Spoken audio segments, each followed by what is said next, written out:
Now playing at your best in Texas Ford dealer. By AT UVerse TV. Check availability at 1-800-PICK-ATT. Rethink possible. And by Progressive. Visit progressive.com today. And before we get started, let's go down on the field to Ali Lucia.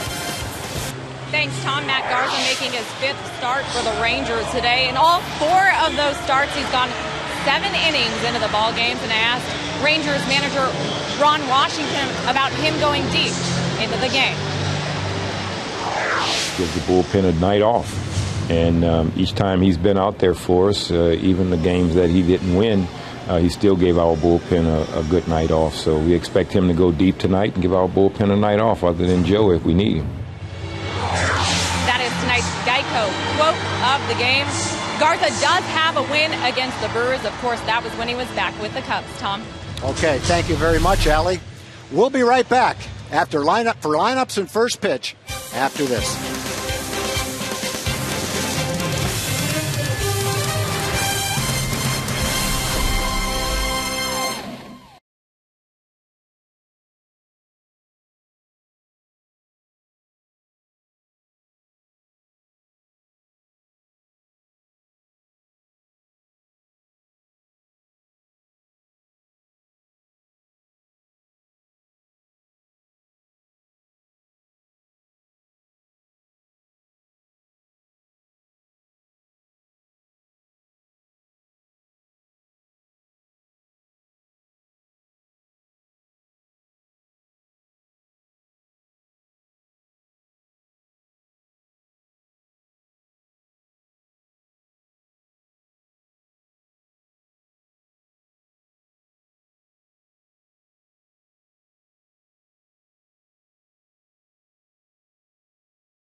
.740. Rained pretty hard earlier. The rain stopped. The groundskeepers had about 45 minutes or so. The field looks like it's in perfect shape.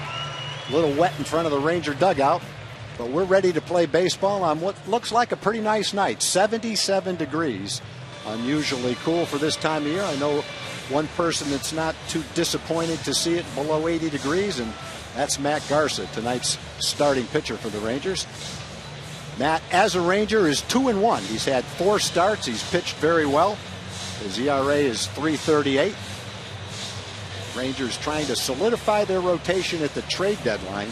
Surveyed the situation, and most people think came up with probably the best starting pitcher who was available. A veteran guy with a proven track record. He's pitched in the postseason. He's very limber, by the way. Very competitive. Brings a great spirit to the game. Turned out to be an excellent teammate. Guys love playing with him. The Rangers lost last night, but so did the Oakland A's. The Rangers remain 1 game ahead of them. Seattle a ways behind it, 13 games behind. The Angels got bombed by the Yankees. They're getting bombed again tonight. They are fading fast, and of course the Astros have already lost 80 games. They're 30 games behind the Rangers. So it shapes up to be a great last 6 weeks of the season. The Rangers hanging on to a 1-game lead right now. They made up 6 games in the standings in just 9 days. They went from 6 games behind to tied. They picked up a game from there, trying to go out and salvage this 2-game series against the Brewers, who won last night's game 5-1. take a look at the Brewers lineup. Norachiki Aoki starts and leads off in right field. All-star shortstop Gene Segura bats second. Jonathan Lucroy, the catcher, is third. Aramis Ramirez DHs tonight. Carlos Gomez bats sixth as the center fielder. Juan Francisco is at first base. Scooter Gennett, who went deep twice last night, plays second base and bats seventh. Jeff Bianchi hits eighth. And in left field, batting ninth, Logan Schaefer. Our progressive scouting report on Matt Garza is up to Mark McLemore. Well, Matt Garza's 8-2 on the year with a 3.23 ERA and 15 starts. And Friday night's ball game in Houston, he went 7 strong innings, gave up 7 hits and 4 runs, 8 Ks and just 1 walk. He's 3-0 with a 1.01 ERA in his last 5 starts against the Brewers.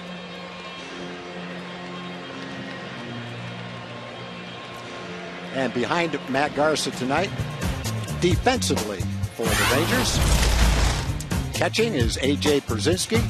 Jurickson Profar gets to start tonight at third base. Elvis and Ian are at short and second. Mitch Moreland is at first.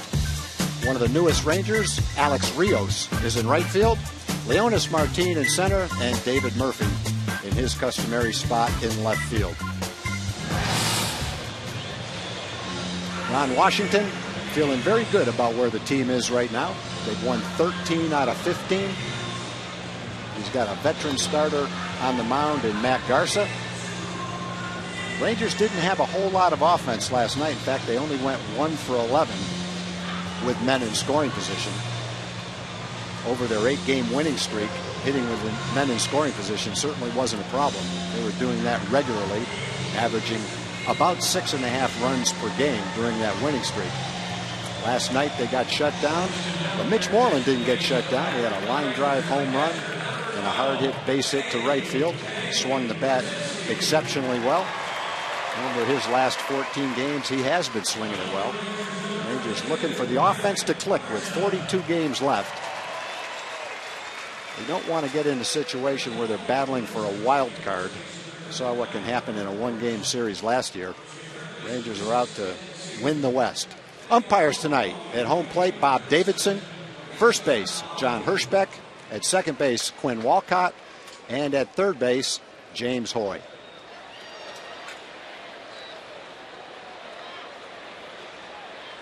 Matt Garza has been on a very good roll since July 16th. He's 7-1 with a 2.10 ERA. And one thing I know that Ron Washington loves, since he's been a Ranger, his shortest outing in 4 starts has been 7 innings. He starts the game off with a fastball for a strike to Norachiki Aoki. Aoki is a very good contact hitter. Very seldom does he strike out. He puts the ball in play, and he puts that one in play, and should be an easy out. David Murphy underneath it, and it is an easy out. Game starts well for Matt Garza. You know, Tag, one of the things that Matt Garza does well is he attacks the strike zone. He keeps that defense engaged. He makes the opposition put the ball in play. And, you know, playing behind a pitcher that keeps you involved, that's what a defense wants. They want to be involved. They want to stay on their toes, and they want to be involved. And Matt Garza does a great job of that. You know, you hear that a lot, Mac, that a defense plays better behind a pitcher who works quickly and throws strikes. And the opposite of that is someone who works slowly and throws a lot of pitches. And what does that do to a defensive player? Sleepy time.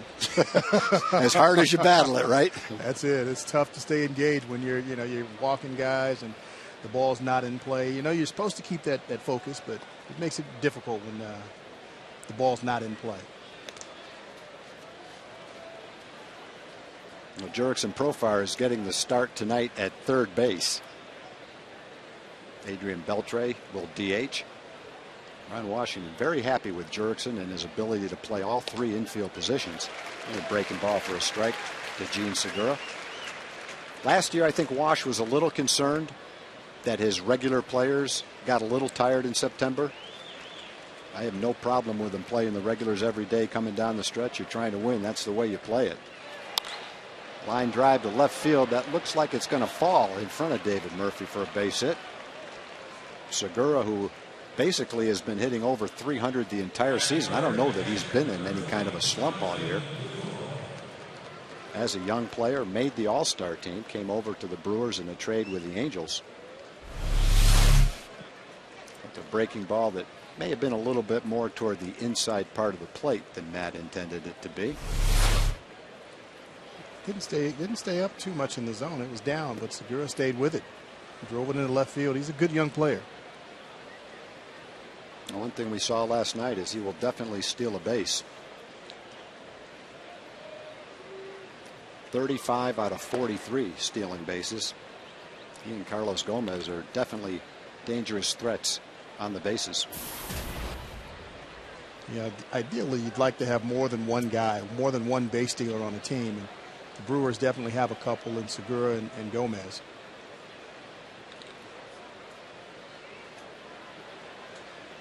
There he goes. Ball is fouled off by Lucroy.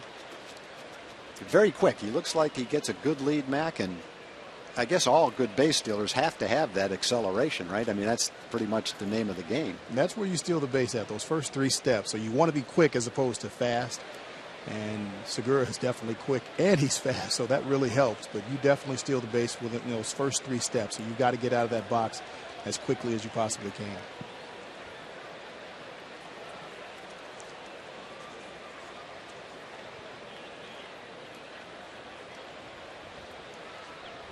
One pitch for Matt Garza. Fastball lined down the right field line, but it is slicing foul. Take a look at the Ford leaderboard. Team stolen bases in Major League Baseball. The Milwaukee Brewers are #1 by quite a bit. 15 ahead of Kansas City, Boston, Colorado, the Padres, and the Rangers at 87 stolen bases are right there among the league leaders. There's one team that's characteristically not on that list and usually at the bottom of that list, and that's Boston. Yeah. It's kind of surprising seeing them up that high. 1-2 pitch. Fastball jammed him, but he's going to fight it off and into center field. Martine's got a shot at third. And for the 3rd time this year, Segura is thrown out on the bases by the Rangers. And if he hasn't learned that by now, sooner or later he's going to learn that guy in center field can throw. Yes, you've got to know by now that he can throw out there. Leonys Martin is one of the best arms in the outfield in all the major leagues, and he is usually very quick and very accurate, as we see again throwing out Gene Segura going into third base. He loves it too. Yeah, Segura might have stumbled a little bit going around the bag, but it didn't matter. He's out by quite a bit at third base. No, it didn't matter. He was going to be out. He got a great read on the ball, played it to be a base hit all the way, but I think that maybe lulled them into a false sense of security that he was going to be able to get to third base easily. I guess against some center fielders maybe he could, but not ours. Probably most center fielders for sure, but definitely not ours. Yeah, it's hard when you say best you've ever seen because there's so many guys involved, but where would Martin rank for you as an outfielder as far as his throwing arm goes? As far as his throwing arm as center fielders, he's probably in my top 5 because most center fielders don't throw very well. They can just go and get the ball. They just don't throw very well. Gary Pettis had a very strong, accurate arm playing center field, and you just don't normally see a center fielder with an arm like that. But Martin is he's incredible out there. Gary, a Gold Glove winner in his days playing center field, former Ranger center fielder. Aramis Ramirez is the DH tonight. He played third base last night. Fights that one off down the right field line. 1 ball and 2 strikes. Garcia's thrown 13 pitches, 10 of them for strikes. And you're right, Mac. He definitely pounds the strike zone. He's not afraid to throw his fastball. Ramirez, a .266 hitter. He spent some time on the disabled list. 1-2 pitch. 2 outs, top of the first inning. Fastball just misses outside.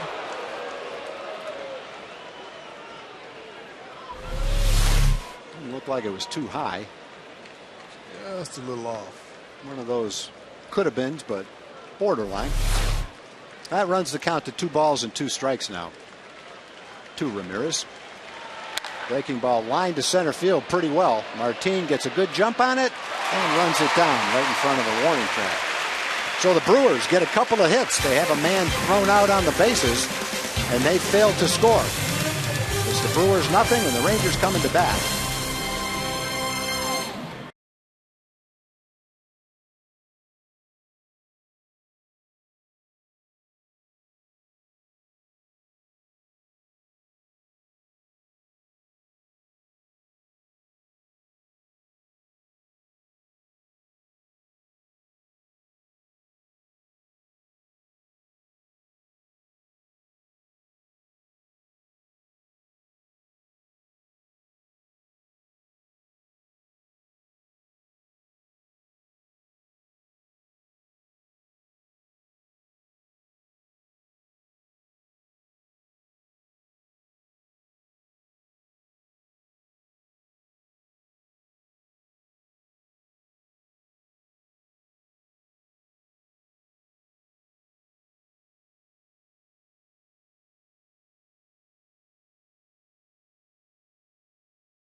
To score in the top of the first, and the Rangers are coming to bat in the bottom of the first. Rangers starting lineup is delivered by Demontron RV. We start with Leonis Martin in center field. Elvis Andrus bats second. Ian Kinsler third. Adrian Beltre DHing tonight bats fourth. The catcher is A.J. Przynski. Alex Rios bats sixth in right field. Mitch Moreland at first base is batting seventh. Jurickson Profar tonight playing third base, bats eighth. And in left field, batting ninth is David Murphy. The scouting report on Tyler Thornburg. He's 1-0 with a 1.72 ERA in 9 games. Just 2 starts this season. Seemed up no earned runs in 12 innings, 5 walks, 10 Ks in those 2 starts. He's got a .41 ERA in 6 career road games. So it's another pitcher the Rangers have not seen before. Fastball for a strike. Thornburg was a 3rd-round draft choice in 2010. He went to Charleston Southern University. He was a pitcher and an outfielder in college. Fastball at 92 miles an hour is high. 1 ball and 1 strike.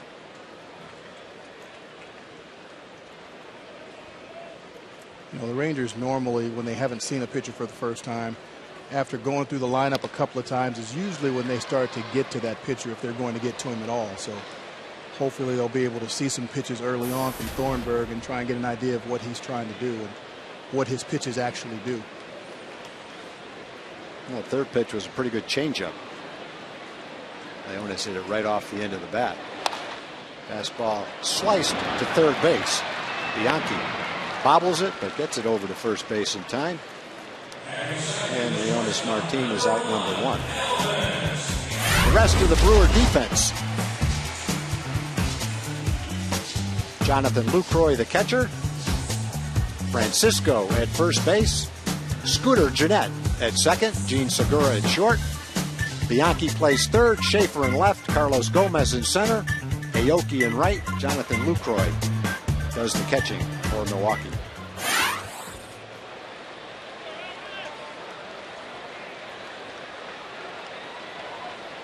We've seen Thornburg throw a fastball and a changeup.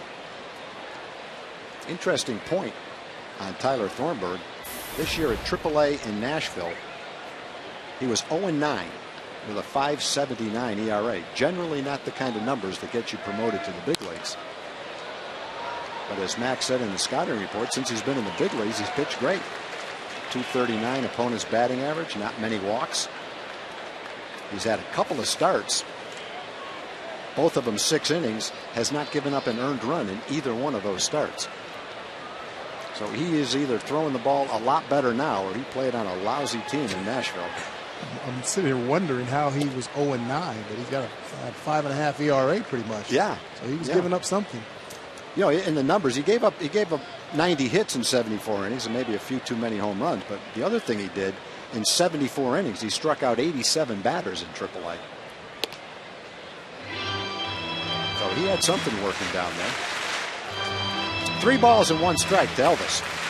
Elvis trying to get something started for the middle of the lineup. Elvis hitting .253 on the season, had his first home run in Houston. That was a big one. There's a fastball up and in. That's ball 4. Late in the ball game, Rangers trailed in Houston 3-1. Elvis got a hanging slider and hit it into the Crawford box in left field for a 2-run homer to tie that game. The Rangers went on to win it. If he had to pick a time to hit his 1 home run, he picked a good spot for it. And that just might be the only one. It might be the only one, and I guess the worst thing he can do is start to try to hit home runs. Yeah. Ian Kinsler comes into the game hitting .266 with 10 home runs. Big hole between first and second. Jeanette shading over towards second on Ian.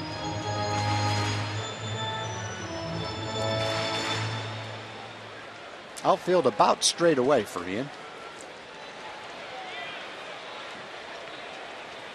Pretty good lead for Elvis. And the first pitch is a fastball for a strike at 92 miles an hour.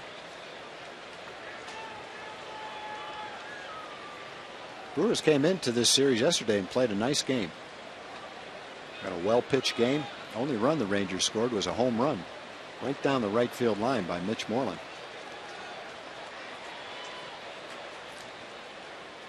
No balls and 1 strike to Ian. Fastball just misses down and away. 1 ball, 1 strike. They definitely got some timely hitting yesterday, and that's I think that was the difference, getting hits with runners in scoring position.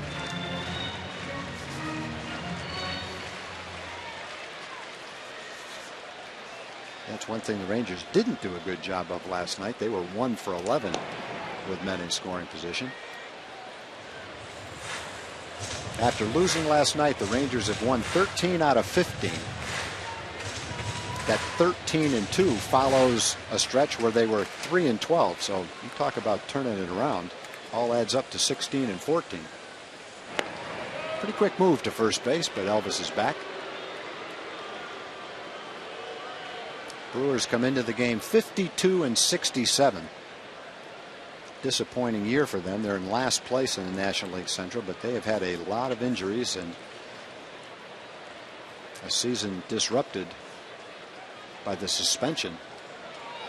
Elvis going on the play, throw to second, right on the money. Man, the last 5 or 6 guys that have attempted to steal going back to the Houston series have seen throws by the catcher right on the money. Another great throw. If Corey puts that ball anywhere else, Elvis is safe, but he made a perfect throw down to second base. Pretty nice pitch to throw on, up in the zone, and threw it up the line just a little bit, and that's pretty much what helped him get Elvis. Fastball ripped to left field. That's going to be over the left fielder's head. Rolls to the wall, and Ian easily into second base with a double that he hit right on the screws. That ball was centered. Hit a ball in Houston just like that. One of those balls as a hitter, you're very happy to get the double. You're glad you didn't hit it right at somebody. But you're thinking, man, I wish I got that up in the air a little bit. He would have had a great chance to go right on out of the ballpark as hard as he hit that ball. Another look at it. Fastball inside half of the plate. And a great swing by Ian. So the Rangers with 2 outs have a man in scoring position. And Adrian Beltre is the hitter.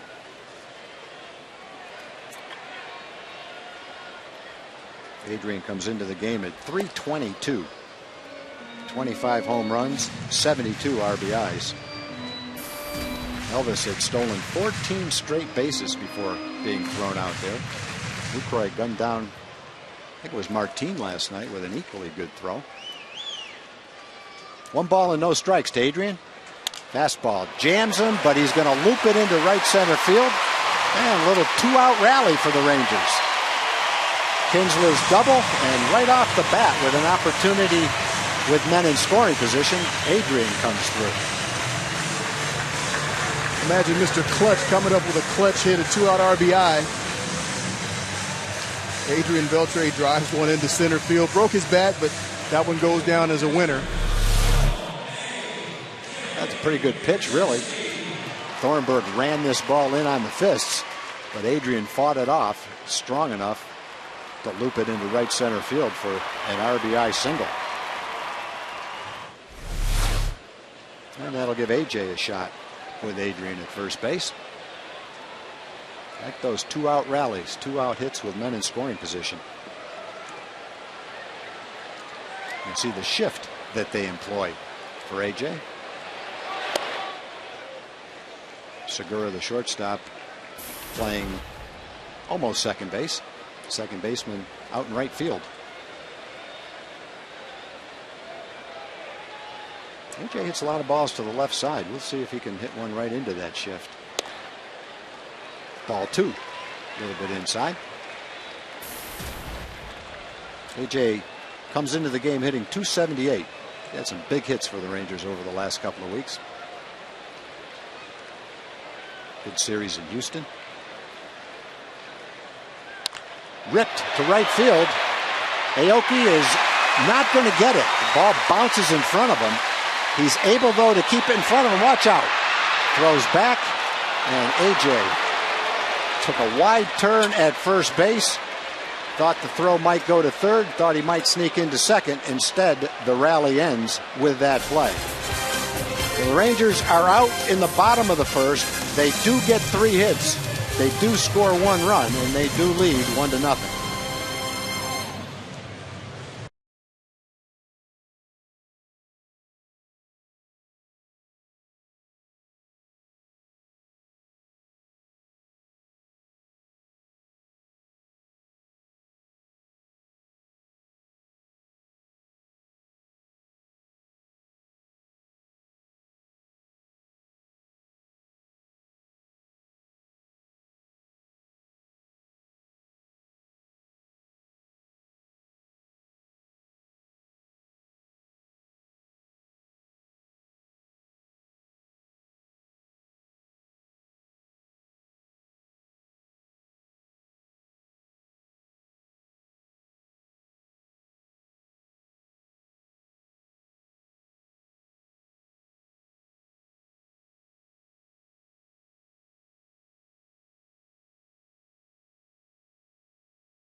Jim Knox to the show. Knoxy? I appreciate it, Tom. Ranger fans enjoying a nice night. They're dollar dog nights. This guy's already put down 5, and hopefully a Ranger win tonight. Community Corner tonight, we're talking about Rangers celebrating Japan-American Friendship Night. That's right, the 2nd annual Japan-American Friendship Night. A lot of pregame ceremonies taking place and other activities throughout the game.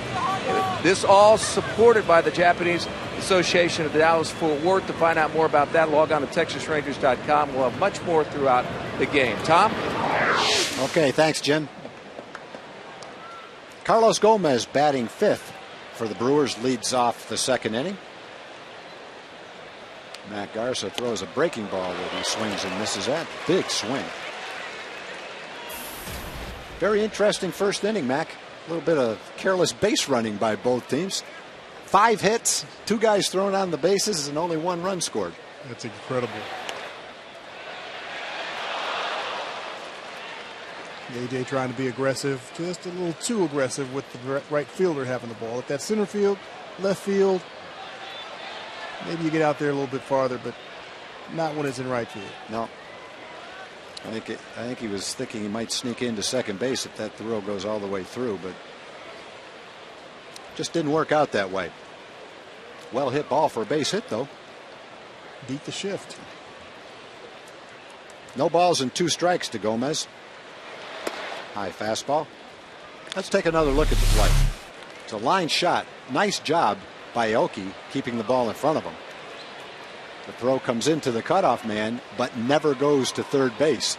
The little deke by the second baseman, Jeanette, definitely caught AJ. And I guess if you're AJ in that particular situation, it's nice to be aggressive, but probably rather see the next hitter hit with men on first and third. Yes, I think we do. And a hot hitter was due up next, too. That breaking ball in the dirt runs the count now to 3 balls and 2 strikes. Gomez providing some power for the Brewers this year. They hit some home runs. He's got 18 of them to go along with 30 stolen bases. He's starting to mature as a player. You know, when he first came up with the Brewers, he was at the top of the order. Elvis in the hole. Beautiful play. Gets a fast runner at first base. Just how you used to make a Mac. He does it a little bit better than I do. Very nice play by Elvis. And, you know, Elvis makes it look so easy. That is a very difficult play thrown across your body, and especially that far deep in the hole with a fast runner like Gomez getting down the line. You've got to be perfect in everything. And that throw was just about perfect. On the run, accurate, and really no contest at first base. Great play. Good way to start the second inning. You definitely don't want Gomez with his speed to lead off and get on base. Juan Francisco offers at a low fastball, fouls it off for strike 1. Francisco's hit 15 home runs. A little bit prone to the strikeout. He struck out 102 times, been up 275 times. Pretty good fastball to hit. Fouled that one straight back. And now Garza's ahead. No balls and 2 strikes. Against Garza, Juan Francisco 0 for 7.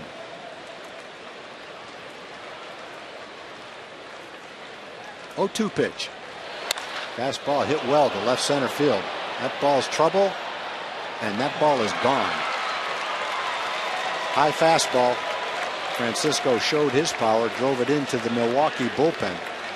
Matt got away with the same pitch on the second pitch. Francisco fouled it straight back. Had a good swing at it. Came back with that pitch, and he didn't miss it that time. Nice at bat by Francisco, staying with that ball. Up and away from him, and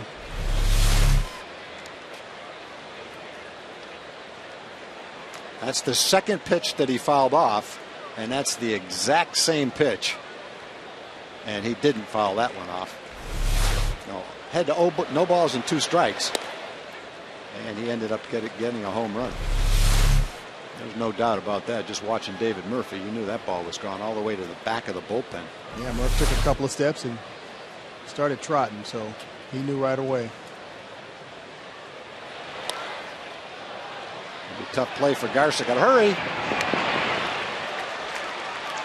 Didn't have that amount of time with a quick runner like Scooter Jeanette. Probably why he's got the name Scooter. He scoot a little bit. He can scoot.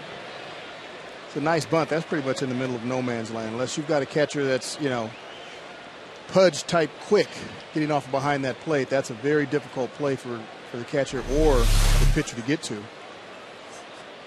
Jeanette showing his all-around game. A couple of long balls last night and drops a bunt right here tonight.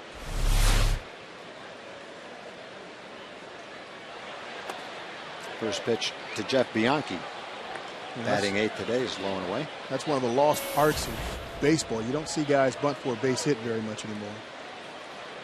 That's one thing you like about Leonis Martin. He has shown the ability to be able to do that. Craig Gentry as well. Can be a definite weapon for a guy that can run. Good slider down and away. Evens the count at 1 ball, 1 strike.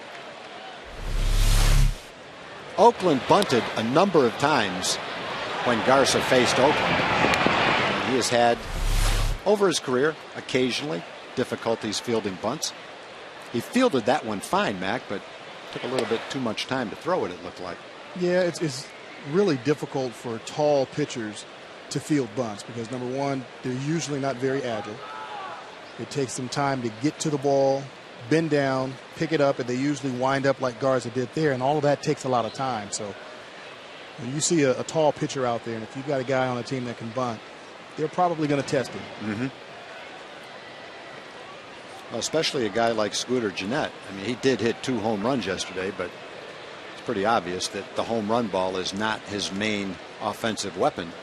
Getting on base, running the bases, and bunting. That's what he does. 2 balls and 1 strike now to Bianchi. Fastball out over the plate. Good rip at it. Fouls it straight back.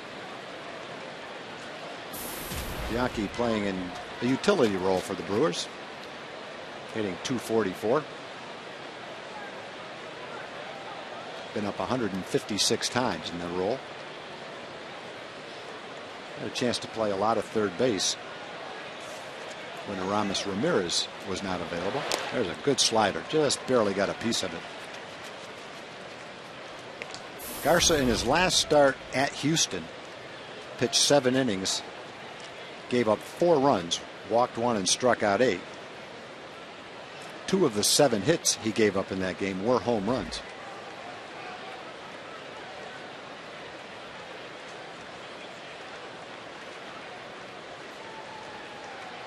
Two pitch. Slider looked like he did not check his swing. First base umpire John Hirschbeck said, "You went," and Garza gets the strikeout. First strikeout of the day from that. Take a look at it. Sharp breaking slider away. Didn't want to swing at it, but he did. Looked like a good pitch initially. Perfect pitch by Garza. Started on the outside part of the plate and broke off of the plate. And Bianchi couldn't hold up on it. There's a good fastball for a strike. You know, that's one of the things that Garza does really well is he pitches. He doesn't try to necessarily strike batters out, but when he misses, he goes for a spot, and if he misses where damage can't be done. He'll miss off the plate or down or too high, and that's what you want. You don't want to miss and then miss out over the plate where a hitter can do damage. Yeah, I think with that one pitch that Francisco hit out of the ballpark, he probably wanted to get that pitch down a little bit more. That's a good example of what you're talking about, Mac. When you do miss a little bit in the wrong direction, then you can pay the price for it. And no balls and 2 strikes. Good breaking ball. Swing and a miss. Second straight strikeout in the second inning. Garza is out of the inning, but he does give up a home run. And after an inning and a half, the Brewers have tied the score at 1.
will win the National League Central? If you think it's the Pirates, you can go to hashtag FS Pirates Win. And I'm not going to try to say all 5 of those, because before too long I'll say it like I did last time. I'm going to stick with one up right there. Who will win the National League Central? I don't know who's going to win it, but I'm rooting for Clint Hurdle and the Pirates. I'd like to see the Pirates pull it off. I think it'd be good for baseball. It would be. Every year they've gotten better and better and gotten deeper and deeper into the season being in first place. Exactly. And it looks like this year they're going to be able to hang on. 2 balls and 1 strike. Alex Rios, the hitter, takes a fastball down. 3 balls and 1 strike. And the other thing is, you have to love Clint Hurdle. I got to know him a little bit. We all did when he was here with the Rangers. Great energy, great baseball guy, doing a good job. Love to see him win that. Ground ball hit off the handle. Big hopper to Bianchi at third base. Throws on to first base. Alex Rios is out number 1.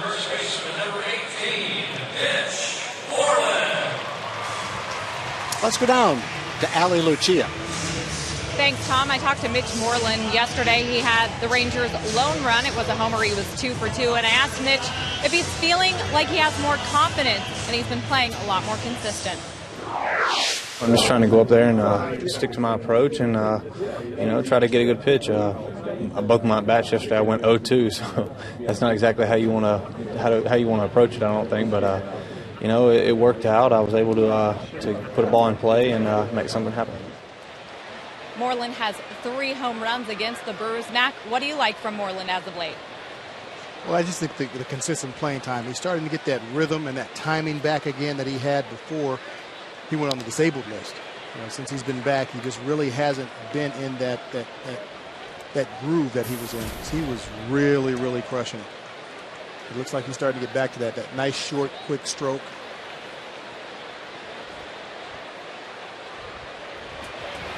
One pitch is a curveball, down and in and out of the strike zone.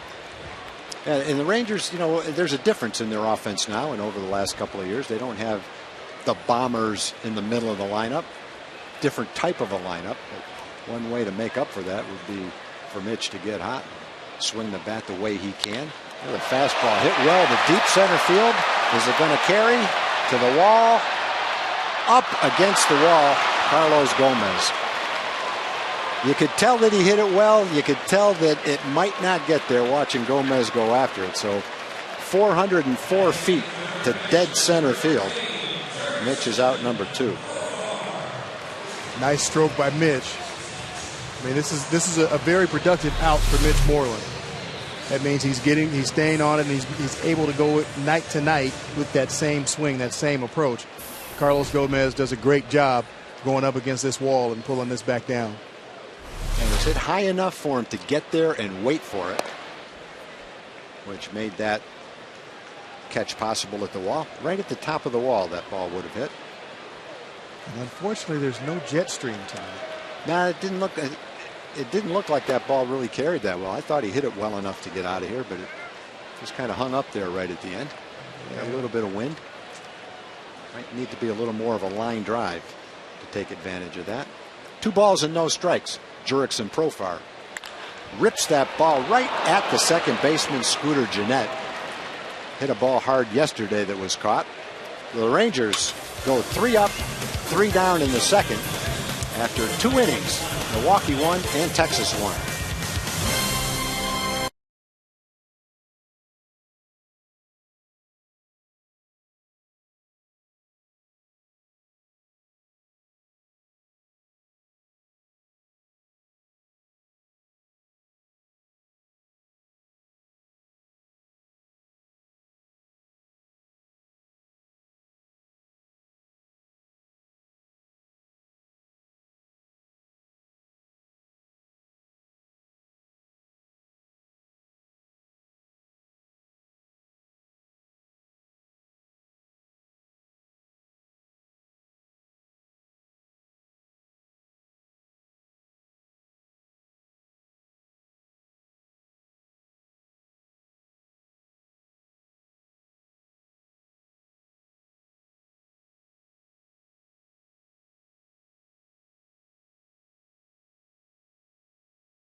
is the #1 source for live baseball everywhere you go. Available for iPhone, iPad, Android, and BlackBerry 10, At Bat delivers Rangers baseball with live audio, pitch tracking, stats, news, highlights, and more. Text At Bat to 31826 or visit TexasRangers.com for details. That's what she's doing right now. Jennifer Aniston here tonight watching the ball game. High fastball. Aoki, who does not swing and miss a lot, offered at that pitch a little bit out of the strike zone. Aoki came here from Japan last year, had a good season, hit .288, hit 10 home runs, drove in 50, 37 doubles, and stole 30 bases. A ground ball to second. Ian charges it and makes the nice flip to first base, and Aoki is out #1.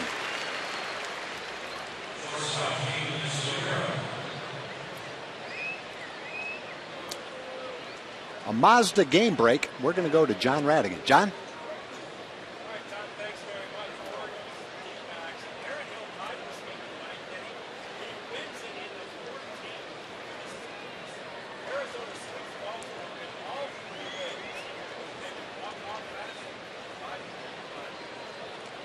Okay, thanks, John. Yeah, I watched those 2 games the last couple of days, and you talk about heartbreaking losses.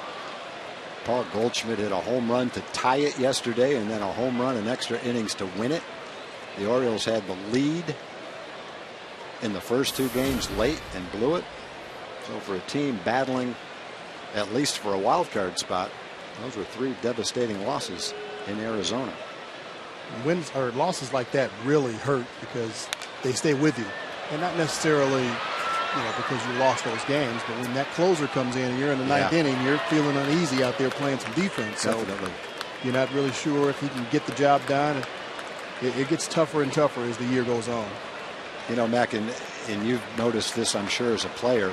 You lose a game 7-1, and you just put it behind you. You got outplayed. There's nothing you could do. Nothing happened in that game good, and it's a loss. You get on the bus after that game, you don't even think about it. Ball dribbled foul down the right field line. But you lose 3 games like that, and from the manager to the clubhouse guy, all you're thinking about is we could have won all 3, and you start replaying them, and it drives you crazy. You're not sleeping, that's for sure. No. You're going back to the hotel, staying up all night, wondering, okay, if I had done this or we had done that. Yeah. It stays with you. And the pressure, boy, in those games, it's all on the closer. No balls and 2 strikes to Gene Segura. 0-2 pitch, slider, up and out of the strike zone. Segura came to Milwaukee from the Angels in the Zach Greinke trade. They have Eric Ibar signed to a long-term contract to play shortstop. Howie Kendrick, the same thing, to play second. They really didn't have a spot for Gene Segura. I imagine now, watching him play in the National League, they wish they made a spot for him. The ball hit easily to shortstop. Big hop for Elvis. Goes over to Mitch for out #2. I'll tell you what, that speed definitely puts some pressure on that defense. You see Elvis, you saw Kinsler on the last play.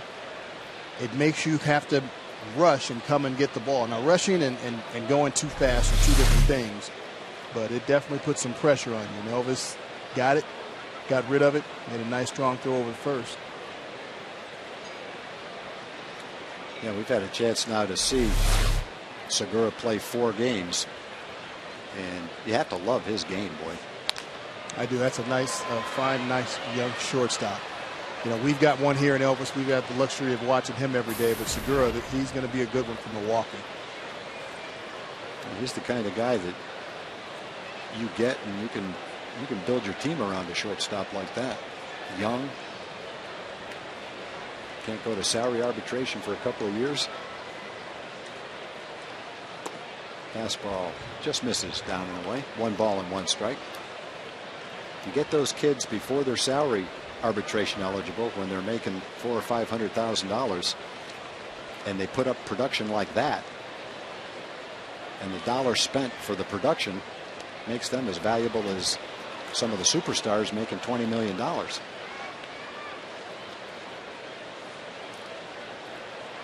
Lucroy is a solid offensive player.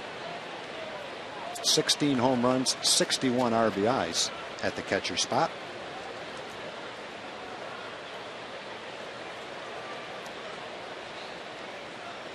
High fastball.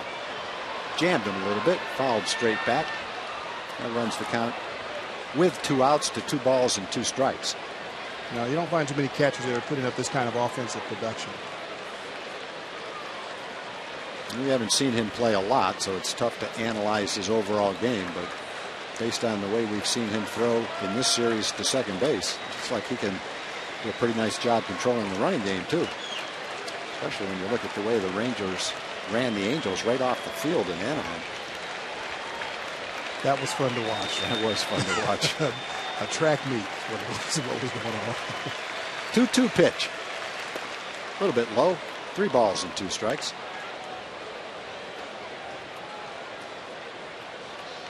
But a lot of the stolen bases were stolen bases where the throw wasn't perfectly accurate. But you run into the throws the Rangers have seen about the last 6 or 7 times. It's tough to steal a base when they throw it a foot right on top of the bag.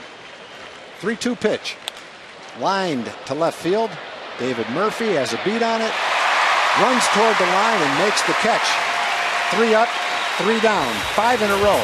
Retired by Matt Garza. After 2.5, the score remains. Milwaukee won, the Rangers won.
Baseball on Fox Sports Southwest is brought to you by your Texas Ford dealers. Don't miss the Ford Summer Spectacular featuring blockbuster deals. Now playing at your best in Texas Ford dealer. And by Jack in the Box. Go big with Jack's really big chicken sandwich combos. Look at AJ. AJ got a little surprise flying into his mask there. Kind of surprising. Thought he got hit by a baseball or something. That was a big whatever it was coming in. Look at this thing dive bomb him. My goodness. It attacked him. He didn't know what hit him. They look like a hummingbird. Boy, you're sitting there out of nowhere. That thing hits you. You don't know what happened. David Murphy leading off for the Rangers. It's a high changeup to second base. Scooter Gennett bounces it off the fence in front of the Ranger dugout. Otherwise, David would have been at second base. But a ball that Gennett got to easily, just failed to make the throw to first base. David is on what you would have to think is an error. That was half of a good play. Gennett got to it quickly and didn't realize that he had a little bit more time to set up and make an accurate throw.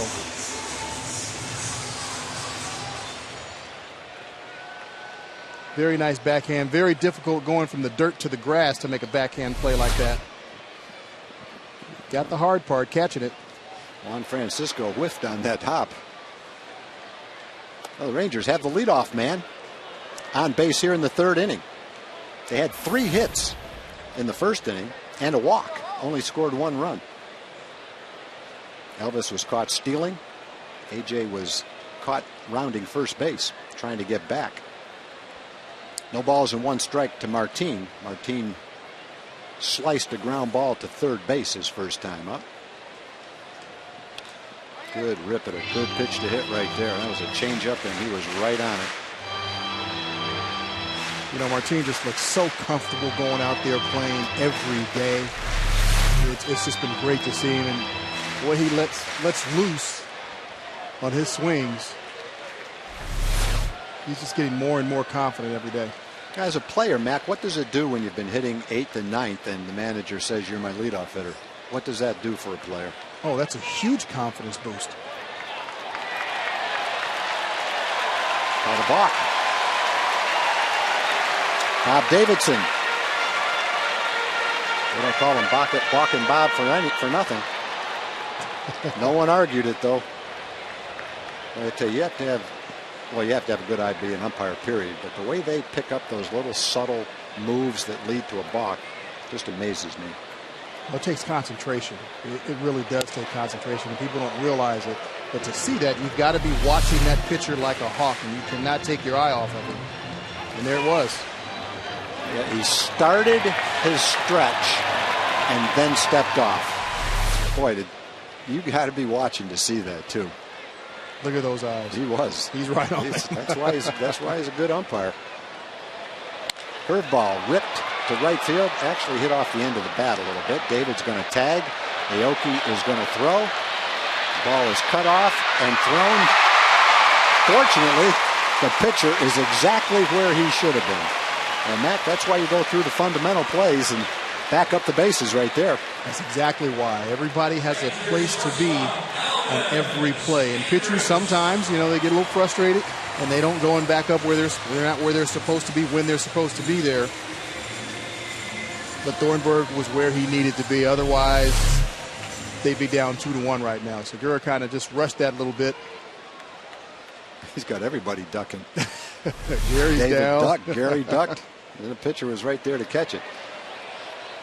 Leonis hit that ball a little bit off the end of the bat. He had good trajectory, just didn't hit it on a good part of the bat. Milwaukee will play the infield in right here. Elvis takes a curveball for strike 1. And Washington is not afraid to use the squeeze play. A good situation for Elvis with the infield in. Get the ball up in the air, hit it to the outfield. And there's a good fastball inside corner for a strike. So a curveball and a well-placed fastball puts Elvis in a hole. No balls and 2 strikes. So what are you thinking here, Mac, as a hitter? What do you have to do now? No balls and 2 strikes. I've got to be looking fastball, and I've got to put it in play. Got to put it in play. And it's tough. Probably not going to get a fastball, but you don't want to get beat by it. Well, I'd say he got a fastball. He didn't get beat by it, and he ripped it past the second baseman on what I'm sure Tyler Thornburg would agree was not the best 0-2 pitch. No, I'm sure that's not where he was trying to go. Probably trying to run that 2-seamer in just a little bit more. But Elvis stayed with it, looking for that fastball, and drove it right back up the middle. Nice line drive. Well, another base hit with men in scoring position. Fastball. He's looked like he tried to come back with the same pitch as number 2 to get him on the inside corner, but he got a little bit more of the plate. Yep. Unfortunately, that ball just eluded Jeanette at second base, went into right center field. Go ahead. That snaps an 0 for 13 for Elvis. Doesn't seem like it. He's been swinging the bat really well, just not getting a lot of hits in the last few days. Yeah, it's kind of been that kind of a year for Elvis. A lot of solidly hit balls to the outfield. Elvis walked in the first inning, was thrown out trying to steal by Lucroy. He's kind of in a running situation right here. Ian Kinsler doubled and scored in the first inning with 2 outs. He ripped the ball over Logan Schaefer's head in left field. Came around to score on Adrian Beltre's single to right center field. You know, even though Elvis got thrown out his last time on base trying to steal second, this is an aggressive team, and when you're a base stealer, getting thrown out doesn't mean much. Doesn't matter. You're going to get back on base, and the next time you get on, you're going to go again. That's what makes you a base stealer.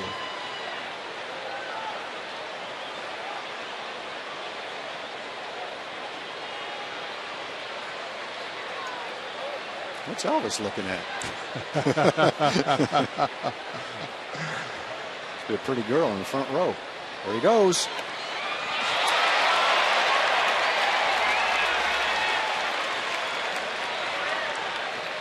Kinsler, he didn't mean to do it. Kinsler he's beside himself. Look at him. He's laughing.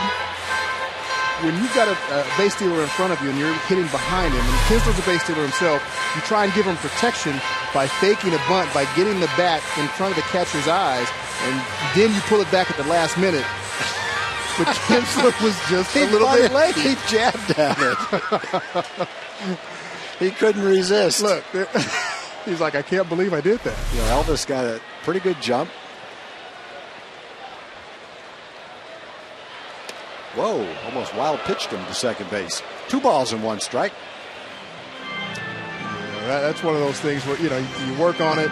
You know what's going to happen. You know if the guy's in front of you, especially when you're that right-handed hitter, you see the runner in front of you, so you can see when he takes off. Yeah. And I loved having a guy behind me be able to do that. I never really had that. I had Pud behind me a lot of years, and Pud's just looked at swinging. it. He looked at it and hey, there's another hole. So swing. Oh. Well, 2 balls and 1 strike, 1 out. 3rd inning, Rangers lead 2-1.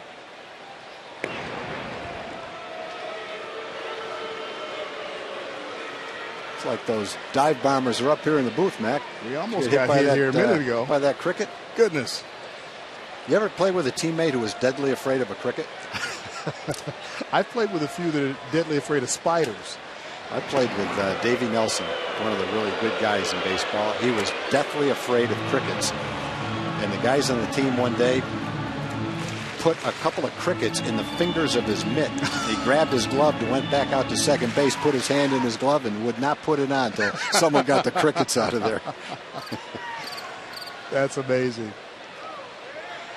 Breaking ball outside, 3 balls and 1 strike. Yeah, that thing that hit AJ looked bigger than a cricket, boy. If that was a cricket, that was a big cricket. Also hit him with some force. Have to ask AJ about that. Oh, we'll see what Elvis is doing at first base on the 3-1 pitch. Not going. Ball taken for a strike. Good pitch by Thornburg. Fastball right on the outside corner. Not the pitch Ian was looking for. Take another look at that pitch. Well, good pitch. Perfect pitcher's pitch. You don't want to swing at that 3-1 if you're a hitter.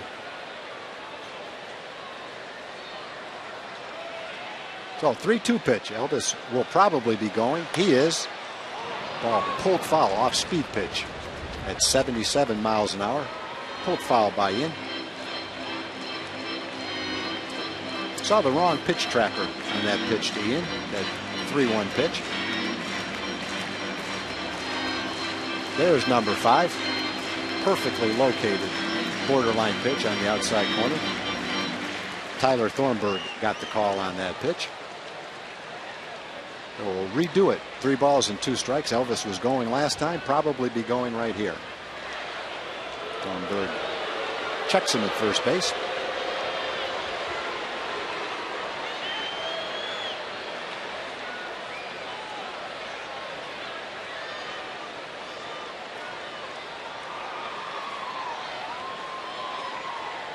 Elvis is going.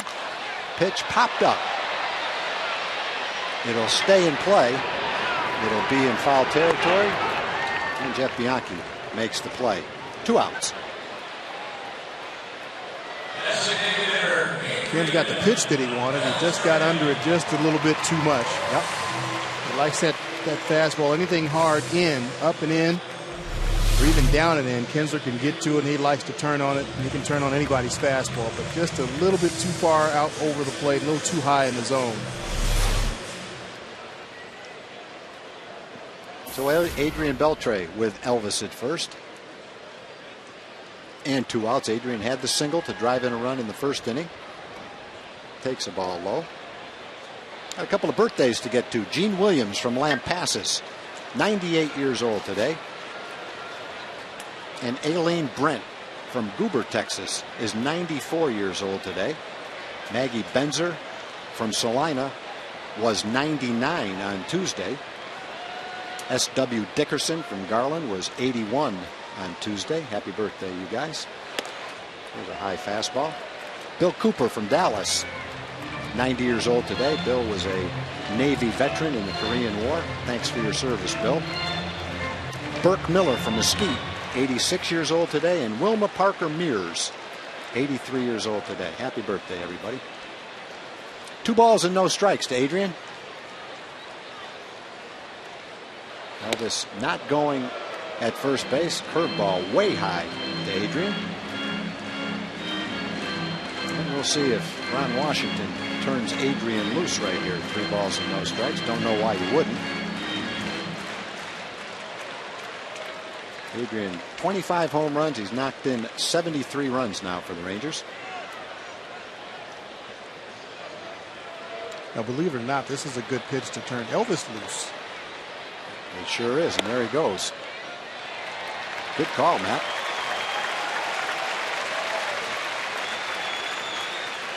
And what's the reason he's not checking him too much, 3-0? Not really worried about him. He's either going to try and get a strike over and make sure he pinpoints it, or it's going to be ball 4. And if he pinpoints it, he's going to be a little bit slower to the plate.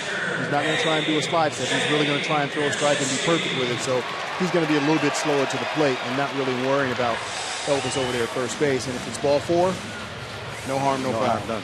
I guess what you're hoping is that he throws a strike on the 3-0 pitch and Elvis steals second, and then Adrian gets a shot to knock him in again. That's the whole point.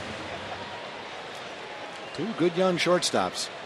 It's funny talking about Elvis as the veteran. Yeah. But compared to Gene Segura, he is the veteran. So AJ now with a couple of men on. AJ ripped the ball to right field his first time up.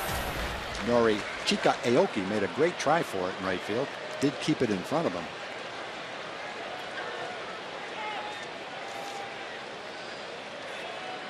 Thornburg steps off.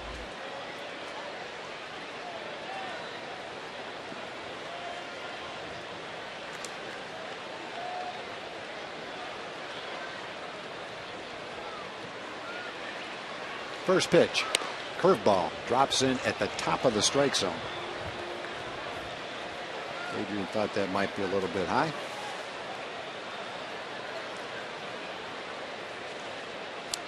AJ. Good pitch, borderline pitch.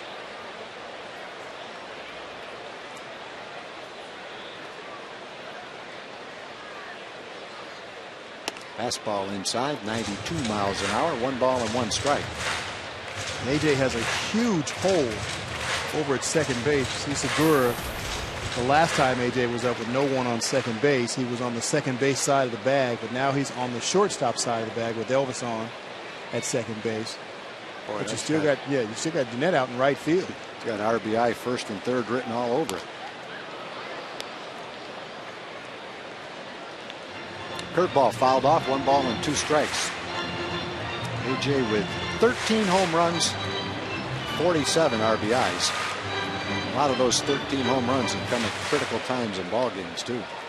Either got the Rangers a little closer or put them ahead.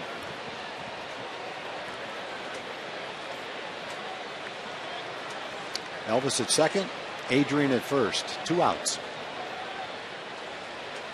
Breaking ball, good pitch. Dropped it on the outside corner. I think that pitch fooled AJ just a little bit. So with 2 men on, Thornburg gets the strikeout.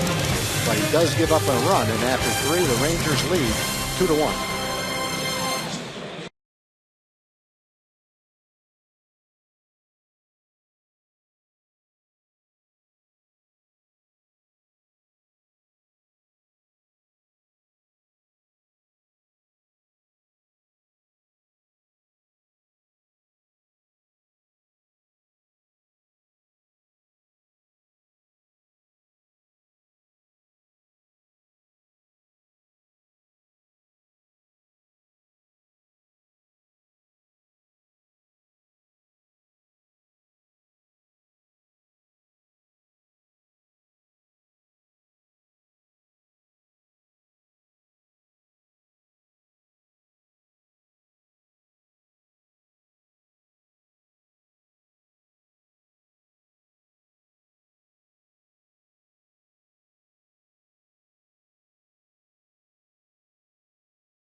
Choice 20 game plan. You can save up to 27% off of box office prices and lock in postseason options with the Fans Choice 20 game plan. Enjoy the flexibility of selecting the 20 games you want and choose from 9 seating locations starting at only $180 per plan. Learn more at TexasRangers.com or by calling 972-RANGERS extension 3 by Friday. We go to the top of the 4th inning. Rangers lead 2-1. Matt Garza. First pitch fastball swung on and missed by Aramis Ramirez. Ramirez, one of the better third basemen really that has ever played the game. When you look at his numbers, 344 career home runs, 7th among the all-time list for third baseman. This guy's quietly been a good player for a long time. Knocked in at least 100 runs 6 different times. And last year with the Brewers hit 300, 27 home runs, knocked in 105 and hit 50 doubles. Well, he's a good player. Ooh. 0-2 fastball. The last thing that Matt Garza was trying to do right there was hit him to lead off an inning on an 0-2 pitch. The fastball just got away from him.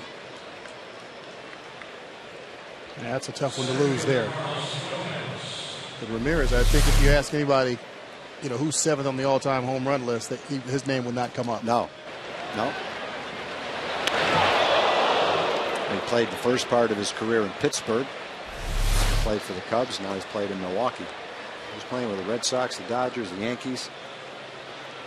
Probably be a little bit more well-known, but he has been a very good player. Carlos Gomez grounded out to shortstop on a nice play by Elvis his first time up.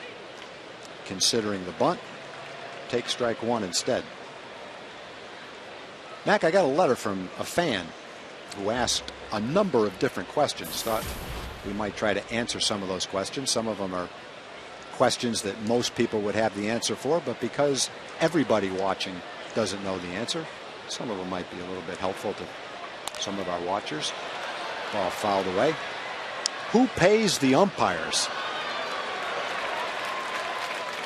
Major League Baseball pays the umpires. They work for Major League Baseball. Used to be there were National League umpires and American League umpires, and each league took care of their own umpires.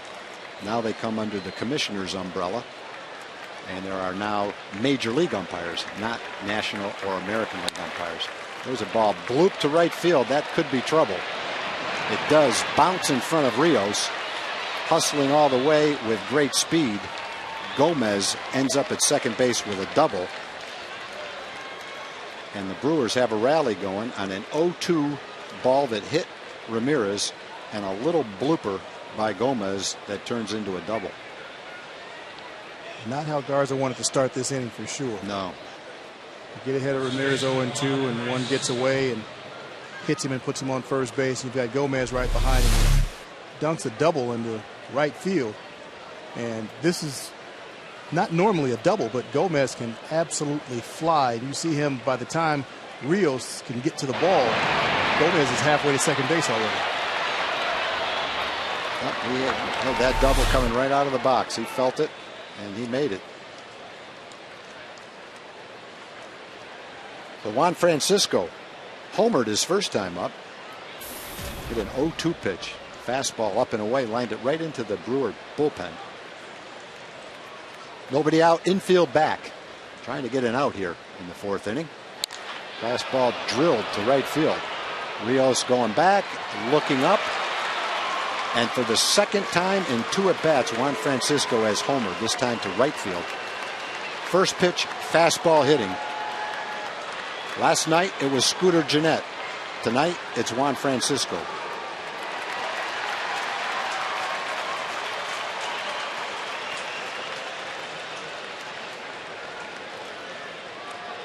Well, that's a tough inning. It started right off the bat on the 0-2 pitch from Ramirez. Fastball right down the middle of the plate. He's failed to locate 2 fastballs to Juan Francisco, and he has paid the ultimate price.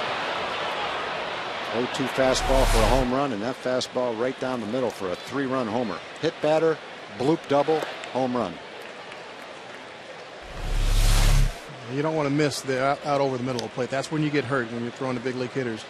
Missing out over the plate. They'll do some damage there, and that's twice tonight that Garza's left pitches out to Francisco. Well, with that 3-run homer, the Brewers take a 4-2 lead. A couple of good breaking balls to Jeanette. Last night, Jeanette, fastball hitting the first time up, hit one in the upper deck off Alexia Gondo, then hit a changeup, belt high and on the inside half of the plate, right down the right field line. 2 home runs. He knocked in 3 last night. Breaking ball buried in the dirt. 1 ball and 2 strikes. Another question the fan asked was, are all fields artificial turf? You know, it's an interesting question because on TV some of these fields look like they're artificial turf. That's just a credit to the groundskeepers and the tremendous job they do with the grass on the field. So in answer to your question, most fields are not artificial turf. Most are natural turf.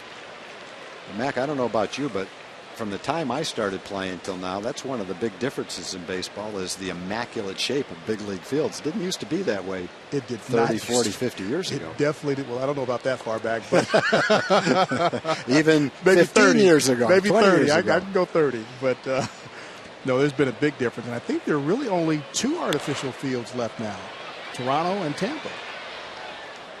I think everybody else has gone to natural grass. Minnesota's outside now. Yeah. Pittsburgh, Philly. Those are natural grass. Cincinnati. Most of the dome stadiums nowadays are retractable roof stadiums that have grass. That's a great advancement. I don't know that anybody loved playing on those artificial turf fields. Well, even the one in Tampa, that's the new turf. Little blooper. This time it's not going to fall in. Elvis is going to make the easy play on that blooper from Scooter Jeanette. And finally, the Rangers have an out. 1 out in the 4th inning.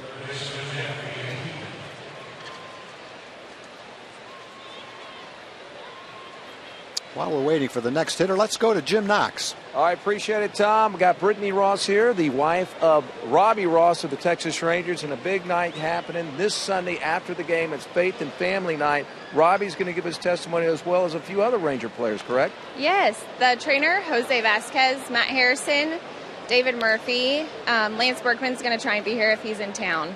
Okay, excellent. So it's a very inspirational night, I guess you can say, and fans who come to the game use their tickets. I believe it's going to be in the Rangers bullpen. They gather in the lower home run area, and we're expecting to hear a lot of inspirational stories. Yeah, definitely. I know they all have really great stories to share. Okay, well, Brittany, good to see you, and we'll see you Sunday afternoon. Appreciate it, Tom. Okay, thanks, Noxie. Jeff Bianchi batting 8th, playing 3rd base. With 1 out, has a 1-1 count. Struck out in the 2nd inning.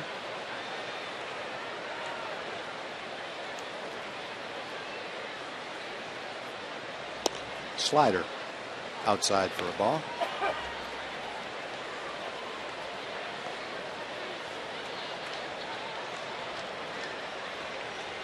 Brewers have had 6 hits in 4 innings. Scored all of their runs on the 2 home runs by Juan Francisco. John Hirschbeck signals no swing. 3 balls and 1 strike.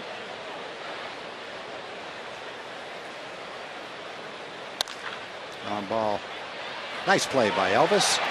Throws on the run.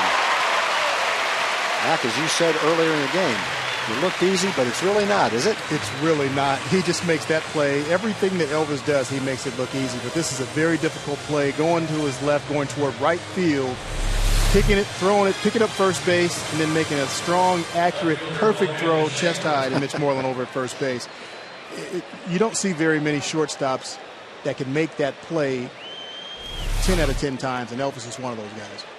You know, most guys make that play, and it looks like a maximum effort play. He made that play like it was a routine ground ball to shortstop. And for him, it is a routine play. I guess it was.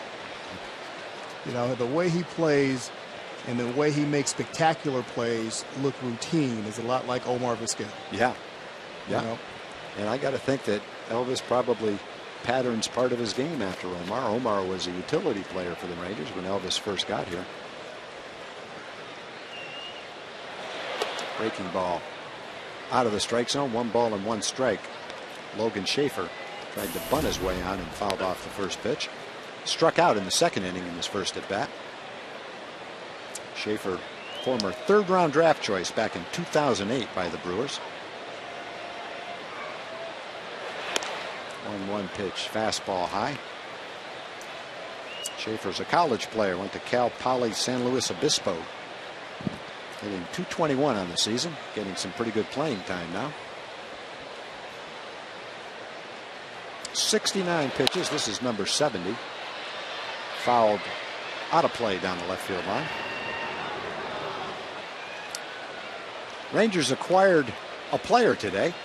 They acquired left-handed pitcher Travis Blackley from the Astros.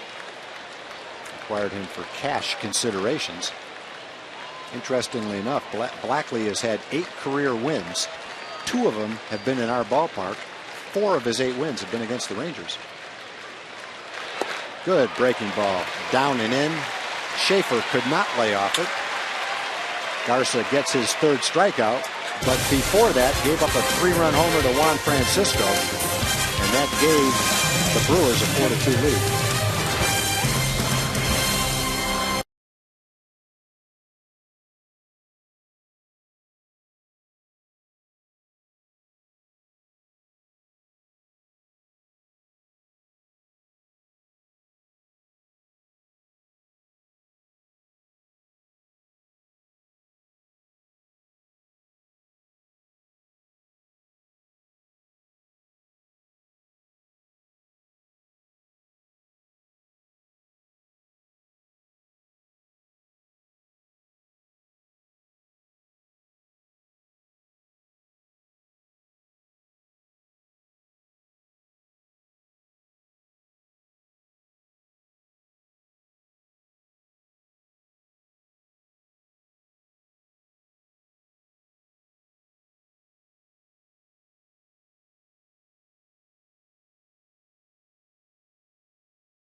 Tune in each Saturday at 10 a.m. here on Fox Sports Southwest for Chevy Hometown Kids.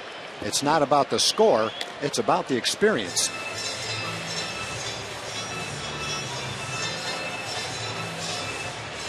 A lot of families at the ball game tonight. Crowd of somewhere over 30,000. Rooting for a Ranger comeback now after that 3-run homer by Juan Francisco. He's had a solo shot, a 3-run shot, and the Brewers lead here in the bottom of the 4th. 4-2.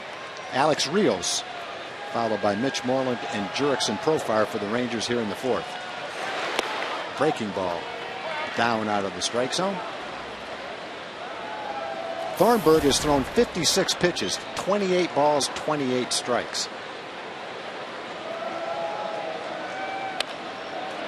Ball hit down the left field line, but curving into the stands.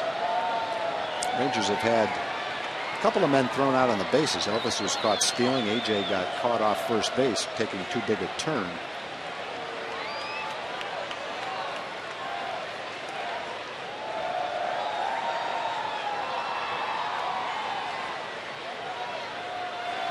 Fastball looped over second base and into right center field. Carbon copy of the base hit that Adrian Beltre had in the first inning. So Alex Rios, with good speed, base stealing ability, leads off the 4th with a base hit for the Rangers. And Thornburg has done a pretty good job in the game running his fastball in on the fists of right-hand hitters. And a couple of times the Rangers have still been able to muscle the ball into right center field.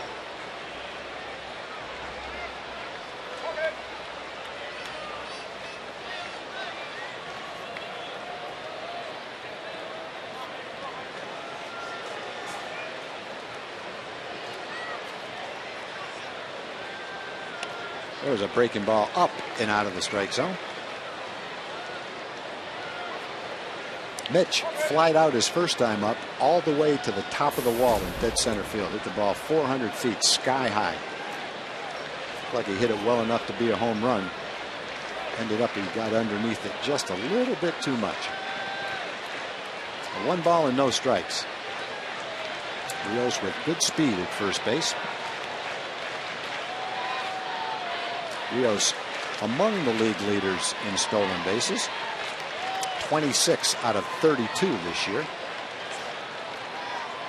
Don't believe he's stolen a base as a Ranger yet. He's going. The pitch is taken. The throw to second is not in time. He does steal a base. Pretty good throw by Lucroy. Not a great pitch to catch and throw on. But Rios right off the bat. Looked as though he was about to ring him up. I thought he was too. Before he came out from behind there, he was in there, whether he held onto it or not. Big long strides, and yeah, he's definitely in there. I think he would have rang him up if he caught the ball. He was about to. He was safe though. Yeah, it looked like the foot got in there. So with nobody out, base hit and a stolen base has Alex Rios at second base. Mitch pops it up. That is not going to be deep enough to move Rios to third base. Well, in a situation where you're trying to pull the ball to move that runner to third base, another pretty good job by Thornburg to get the fastball in on Mitch's fists and result in a pop up to center field, and Rios still at second base. Yeah, it's a situation where you runner on second base and nobody out. You really want to hit the ball to the right side, whether it's on the ground or fly ball to right field to get that runner over to third base with less than 2 outs. But Thornburg threw Mitch a nice high fastball, just a little in and tied him up a little bit. Didn't allow him to pull it. Jurickson Profar lined out for the last out of the second inning, hit a bullet right at the second baseman. Takes a curveball for a strike, nods his head, agrees with the call by Bob Davidson. Not that Bob Davidson needed the validation, but I'm sure he appreciates that, though. Thanks, young fella, for letting me know I made the right call. Been doing this for a while, though.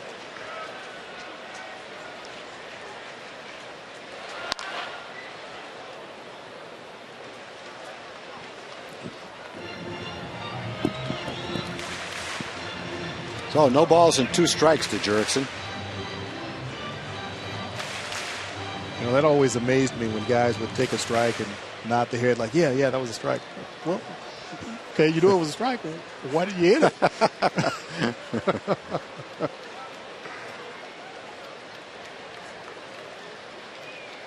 Thornburg looking in for the sign. He's got it.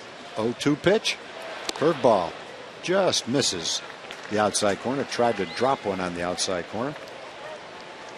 Pitch he got AJ to miss with a couple of men on to end the third inning. So fastball, changeup, and a breaking ball in the repertoire for Tyler Thornburg. He's probably going through the series of signs with a man on second base. Fastball hit pretty well to right center field. It's not going to be hit well enough, however. Carlos Gomez in the deepest part of the ballpark. 407 feet to that angle out in right center field. Runs it down. On the play, Alex Rios went halfway. And David Murphy trying to pick up a run right here. Gomez gets in good position to throw the ball back in. Goes first and second, a couple of outs now. Man on second, excuse me, and a couple of outs. Rangers trying to get that hit with men in scoring position. 1 for 11 last night. They've had a couple of hits today with men in scoring position. Trying to get another one right here. Another ball popped up to center field. 3 straight.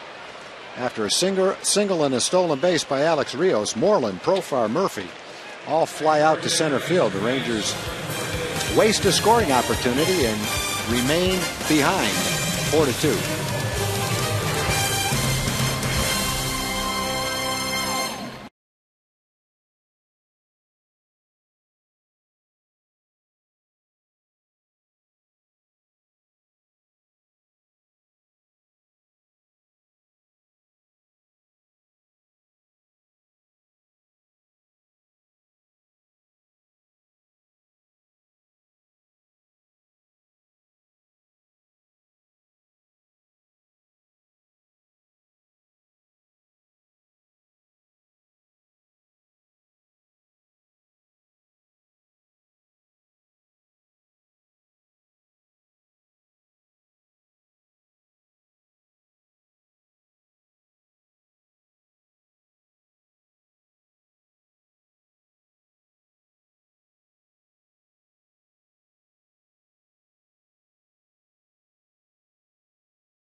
Just 1 pint of blood donated can save up to 3 lives. When you give blood, you'll automatically be entered to win a Fox Sports VIP experience. Fans have saved 177 lives so far. So come out this Friday to the American Airlines Center in Dallas from 7 a.m. to 2 p.m. and help us save 1,000.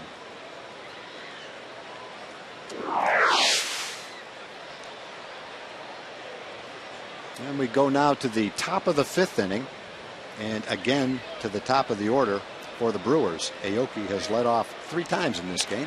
Bunts, pretty good bunt. Profar playing for the bunt. Makes an easy play to first base. Aoki had 0 chance to bunt to third base and beat that ball out. Nice play by Profar. He's already in, playing for the bunt. Read it. Made the charge, got it, got his feet under him, made a nice strong throw over to first base. Very nice play by Profar. I think Profar knew that Aoki was going to bunt before he did. Aoki, I'm not sure exactly what he was thinking, trying to beat that ball out to third base where Jurickson was playing, but nice play by Jurickson. Aoki is 0 for 3, and Segura has had a base hit, grounded out to shortstop. He was on first base, tried to go to third base when Lucroy dumped a soft single to center field. Leonis Martin gunned him out at third base. Martin has gunned him out at third base today. Gunned him out in Milwaukee at home on a tremendous throw, maybe his best throw of the season. And then had an assist on a play last night when he was thrown out as well.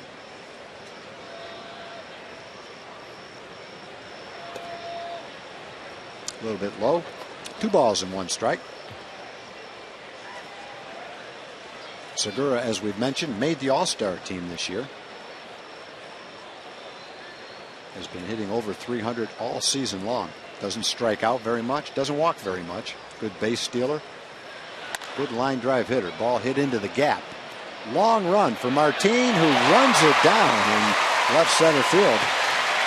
Thought for a minute, Mac, like he might have taken a little bit too sharp of an angle, but he made the adjustment, I guess. Made the adjustment right at the last minute, the last couple of steps, and peeled back towards center field, but got a great jump. The angle was just a little bit sharp, but that speed definitely makes up for it. You have to be able to run in center field, and Leonis can definitely run. A lot of ground to cover out there. Yeah, when Leonis first came to the big leagues, he had to spend a lot of time working on his outfield play with Gary Pettis. Walsh was a little reluctant to play him defensively. He's come a long way since then, hasn't he? He really has. And I think, playing every day really helps him. Obviously, you're going out there 7 times a week and you're getting balls hit to the left and right, and you start getting in that rhythm. It's extremely difficult to do it when you're only going out there every couple of days and you don't get as many balls hit to you. Right. In that couple-day span when you're out there. But playing every day, I think it definitely helps his all-around game. It helps anybody's all-around game when you get to play every day. 0-1 pitch, fastball down and away to Jonathan Lucroy. Lucroy is singled and lined out to left field. Lucroy came into the game hitting .281 with 16 home runs. Knocked in 61 runs.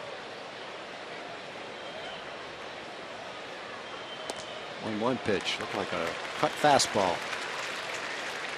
Slides in there for a strike at 84 miles an hour. For 1 ball and 2 strikes, 2 outs. Rangers trail 4-2. Matt Garza will be throwing his 80th pitch of the night right here. Fastball a little bit low, 93 miles an hour. Evens the count at 2 balls and 2 strikes.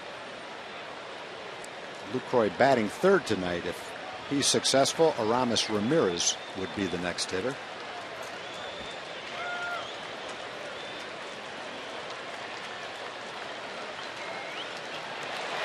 Breaking ball. Didn't get him to offer at it.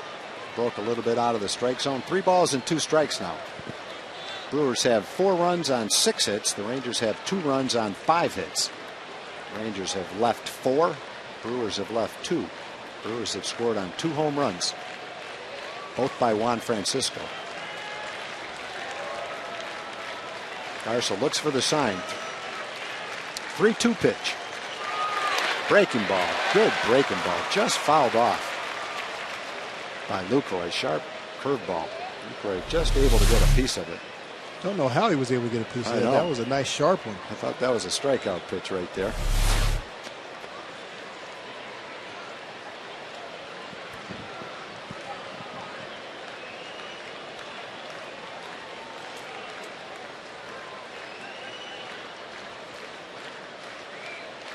Garza for the season came into the game with a .228 opponent's batting average.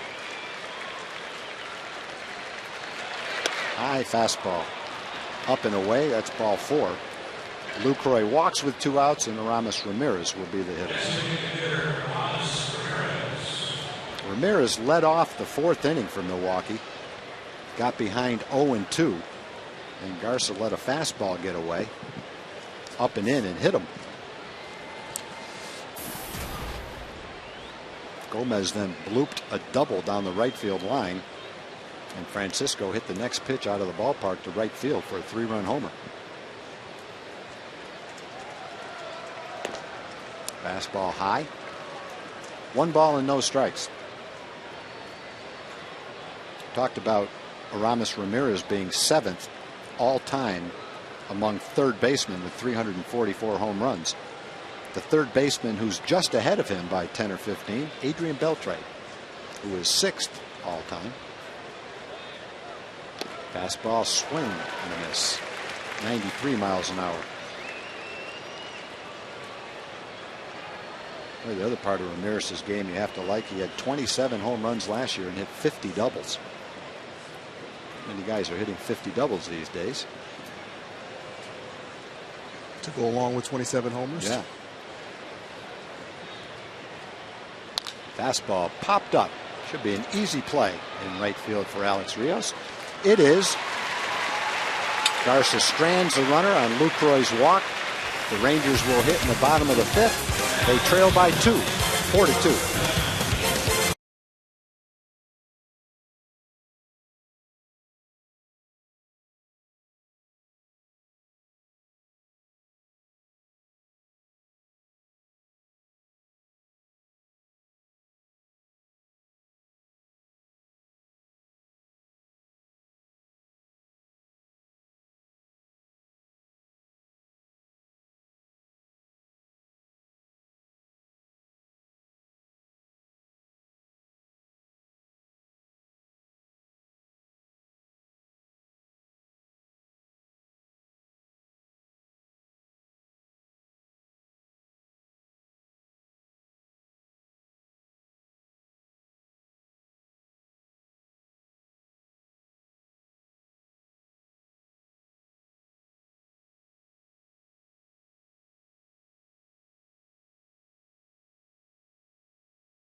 Welcome back to Rangers baseball. The Rangers trail 4-2 in the bottom of the fifth. Leonis Martin is the leadoff guy. He has been for the last 15 games, and I talked to batting coach Dave Magadan about that and why he's been so successful as of late. He's become a lot more confident. You know, when he was hitting ninth for most of the year, it can be a little, I don't want to say demoralizing, but when you get jumped up to the leadoff spot in the order and you're looked upon as being sort of the catalyst of the offense and getting on base and wreaking havoc, and you know, he feels like he's probably a little more freer when he's leading off, and he knows he's going to get those 4 or 5 at-bats every game. Martin has a hit in 7 straight games. We'll see if he can make it 8 straight tonight. Tom and Mac. Thank you, Allie. Almost did. Soft line drive, though, goes right straight to Gene Segura. And Mac, he pretty much reiterated exactly what you said about the confidence factor moving to that leadoff spot. It is. It's a huge confidence boost. You know, your manager says, hey, I think you can lead off for this team. I think you can help us score runs. You can be the catalyst that we need at the top of this lineup. And, you know, to go from hitting 8th and 9th and not really playing every day and being counted upon to really contribute to this team, that's a huge confidence boost. And he's proven Ron Washington right again. Elvis Andrus has had a base hit and walked. He's been on twice. He has stolen a base. He's been thrown out once. Rangers trying to get a little rally going here.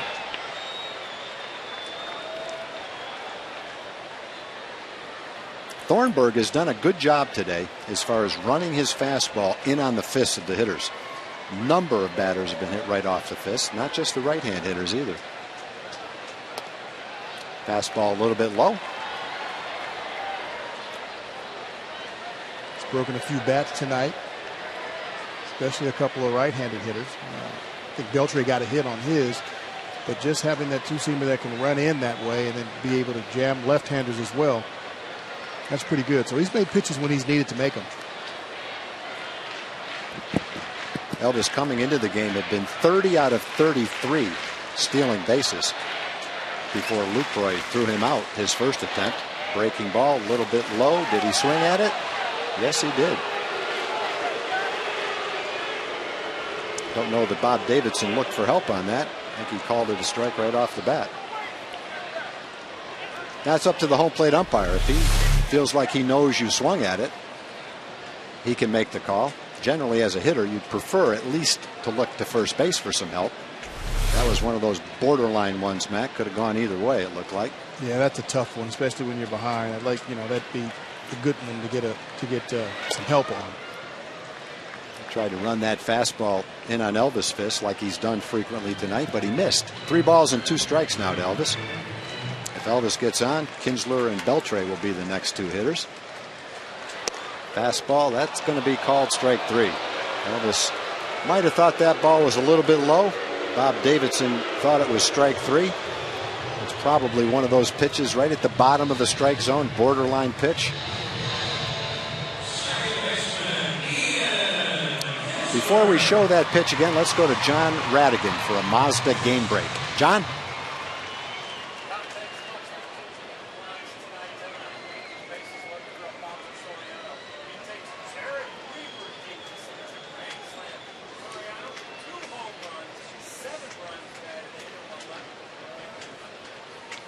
Wow. Thank you, John. He's knocked in 7 today, knocked in 6 yesterday. He's knocked in 13 runs in 2 games. 4 homers and 13 runs. Wow. That's a year for me. Wow, no kidding. You're knocking 13 runs a month. You've knocked in almost 80 runs on the season. That's pretty good. Take another look at the strikeout to Elvis. Fastball down. Was it high enough? Let's take a look. Yes, it was. Middle of the plate in the strike zone. Yeah, good pitch by Thornburg. Very good pitch. Close pitch, and after Elvis had a couple of words for Davidson, he wasn't going to get anything close after that. Ian pops this ball up to left field. Logan Schaefer trots in, makes an easy play.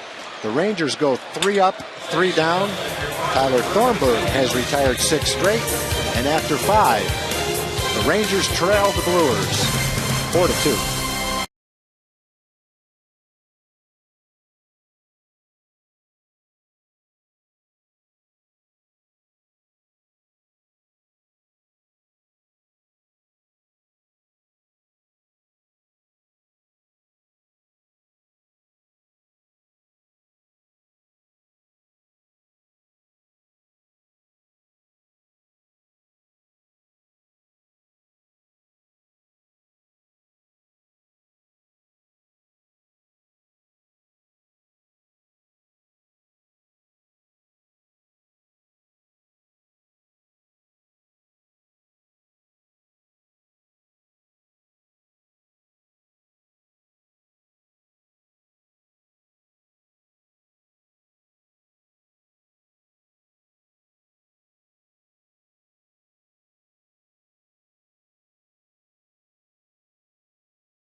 Mac, this was a scene before the game. Fox Sports Fan Express rolled in on board. A lot of members of the Dallas Japanese Association. That's right, on hand because it's Japanese-American Friendship Night. And with me right now is Risa.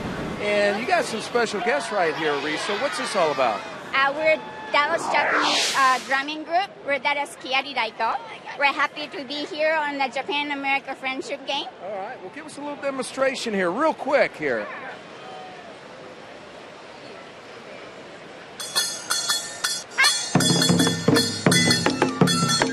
Very nice. Yeah. I like the woodchuck over here, Tom. This is more my area right here. Yeah. All right, good. Anything else you'd like to say? Anything else you'd like to say? Okay. Go Rangers! There we go. Very nice. All right. These guys going all game long here. I like that. Very nice.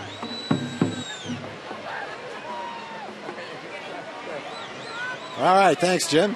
2 Ranger fans being serenaded by Jim Knox and the crew out there. Very nice. Looks like Knoxie's going to go on the road with him, I hear. Knoxie's a gamer, I'll say that for him. Carlos Gomez leads off the 6th inning for the Brewers. 1 ball and 1 strike, the count. Ball drilled back through the middle. That looked like a changeup that was belt high and right out over the plate. Gomez ripped that ball up the middle, and he is definitely a threat to run right here. He takes a very aggressive approach at the plate. If he sees something he likes, he lets it fly.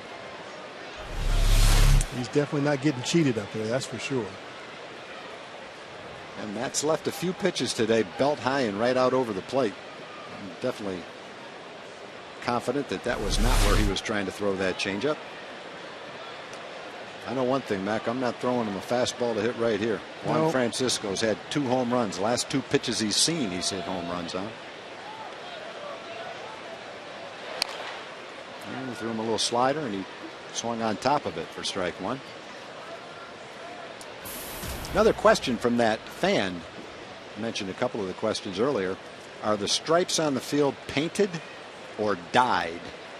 I don't think any of them are dyed. Sometimes you might see them down the line in the dirt or maybe on a artificial turf field. Painted on. Most of them are chalked on with a little machine that goes right down the line with chalk. You get a pretty good look at it right there. They do that every game right before the game. Make it look fresh. Another question they had was, are aluminum bats allowed in professional baseball? And the answer to that is no. Never have been allowed to use aluminum bats in professional baseball. That wouldn't be pretty. That would not be pretty for the pitcher, boy. Or third baseman or first baseman. No. Or not only would they go at you a little quicker, there'd be more of them because the sweet spot on the bat is a little bit bigger. Good off-speed pitch right there, and they have the solution to Mr. Francisco. Don't throw him a fastball. Francisco is a guy that will strike out a lot, and based on the 3 at-bats today, I'd have to guess that a lot of the strikeouts come on pitches like that. Good curveball right there. It's nice. Francisco. Nice, down and away, not really a chance to do anything with it. But with a wooden bat, if the pitcher makes a pitch that is toward the handle or toward the end of the bat, the ball doesn't jump off the bat. And so if that ball is hit back at a pitcher or at a third baseman, it's not going as fast. With an aluminum bat, that area is bigger. And so there would be more hard hit balls than there would be with a wooden bat. And the ones hit right on the sweet spot would probably jump off the aluminum bat quicker than they would off a wooden bat. So for safety reasons, you won't see that. Not to mention the fact that pitcher statistics might go sky high. Another attempt at first base, trying to keep Gomez close. Another question the fan asked, how many baseballs are used in a game? I asked Richard Price that a couple of years ago. Richard is our clubhouse manager. And I can't remember the exact answer, but I think, Mac, there's some games where they might use as many as 6 dozen balls. What's kind of the general rule of thumb on when a ball gets thrown out? Usually if there's a scuff mark on it, like you'll see a catcher or a hitter, usually the catcher, if the ball hits the dirt in any kind of way, that ball gets thrown out. Another ball ripped back through the middle by Scooter Gennett. Going to third, the throw. He's out. When will they learn? Not tonight, it didn't look like. Well, Gomez said, I'm faster than Gene Segura. He did. I can beat that throw to third. He can't throw me out. Another perfect throw by Leonis Martin. And one of the things that makes this throw is how he comes in on the baseball. He charges it. He doesn't just wait for it to come to him. He comes to get it, and that shortens the distance. And that's what you've got to do as an outfielder if you're going to have some assists. You see him coming up, and now he gets himself gathered. Picks it up, nice, strong, one-hop throw. The only spot he can really throw that ball in order for Profar to catch it and put the tag on him. I don't know that I've seen a guy throw, when you all the factors, getting to it, getting rid of it, arm strength, accuracy.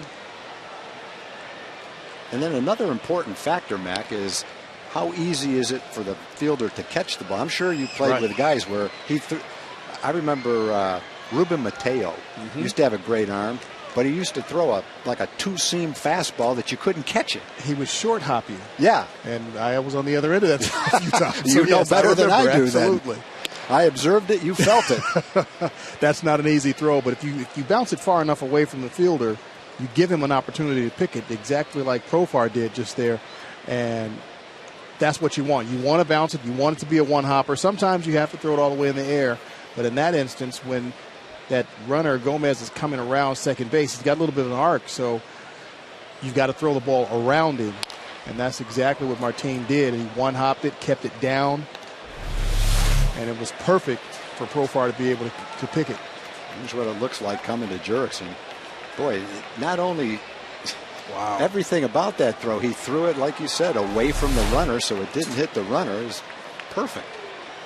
I don't know anybody in the game that's throwing better from the outfield right now than he is. I think Gomez was a little shocked. I think he was too. Better go home and work on his speed. Either that or his decision making. 3 balls and 1 strike. Jeff Bianchi, the hitter. Bianchi has struck out, grounded out to shortstop.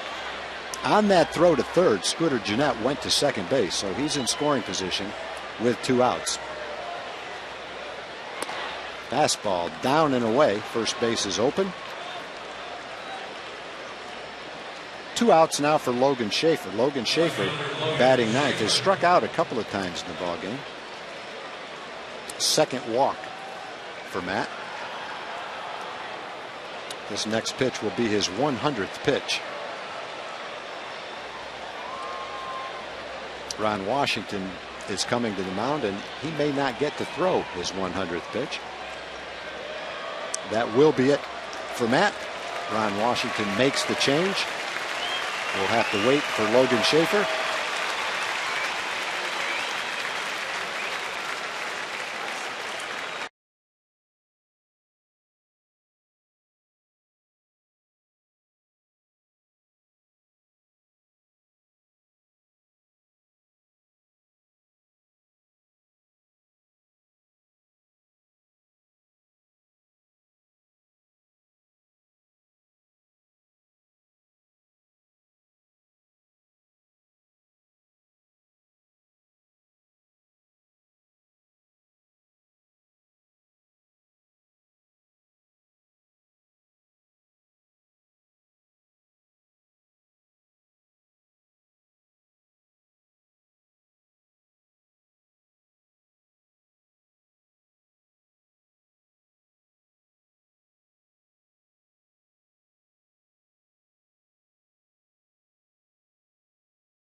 let's take a look at our AT U-verse Rewind. Tonight, it's Leonis Martin and 2 great throws to third base. Rangers trail 4-2, but it could be a lot worse without these 2 incredible throws to nail 2 very fast runners trying to go first to third on base hits. Great job by Leonis. So AT U-verse Rewind. That is definitely a weapon out there. So Neil Kotz on to face the left-hand hitting Logan Schaefer with 2 men on in a 4-2 game. So the fastball up and in for a strike, fouled off. Kotz having a great season. 38 innings, only 24 hits, 43 strikeouts, a 178 opponent's batting average. Only giving up 1 home run in 38 innings. I don't even remember who hit that home run against him. I don't remember a lot of things, though. Well, I don't remember the home run he gave up either. That makes you feel better. I feel better. That ball's popped up. Jurickson catches it in foul territory. Kotz comes on to pitch out of a jam. The Brewers fail to score, but after 5.5, they lead the Rangers 4-2.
Time for the Sonic Slam inning, brought to you by Sonic. Tonight's jackpot is worth $400 and dinner for 2 at Sonic Drive-In. Tonight the Rangers are hitting for James Bybee from Azle. If a Ranger hits a grand slam during this inning, James Bybee from Azle will win $25,000. You can register at any participating Sonic restaurant. Well, the Rangers have some hitters coming up that are perfectly capable of winning that Sonic Slam inning. Adrian Beltre is one of them, and he takes a curveball on the inside part of the plate for strike 1. Adrian has singled and knocked in a run in the first and then walked in the 3rd inning. Nice fastball, as Tyler Thornburg has done all day long. He has been able to spot that fastball inside to the hitters and either get them to take it or jam them off the handle of the bat. Give him a lot of credit for the way he's pitching today. Rangers have 5 hits and 2 runs. He's done a fantastic job keeping him off balance, but this is usually about the time of the game the Rangers get to a guy. That 3rd time around, they've seen him a couple times. They see what he's been trying to do to him, and a lot of times they're able to take advantage of that. Breaking ball bounces well out of the strike zone. You mentioned that Tyler Thornburg has had a couple of starts. He's had 7 relief appearances as well. July 30th, August 5th. Pitched 6 innings in both starts. Didn't give up an earned run in either one of them. Now, this is a guy that came up from the minor leagues in AAA, 0-9 with a 5.79 ERA.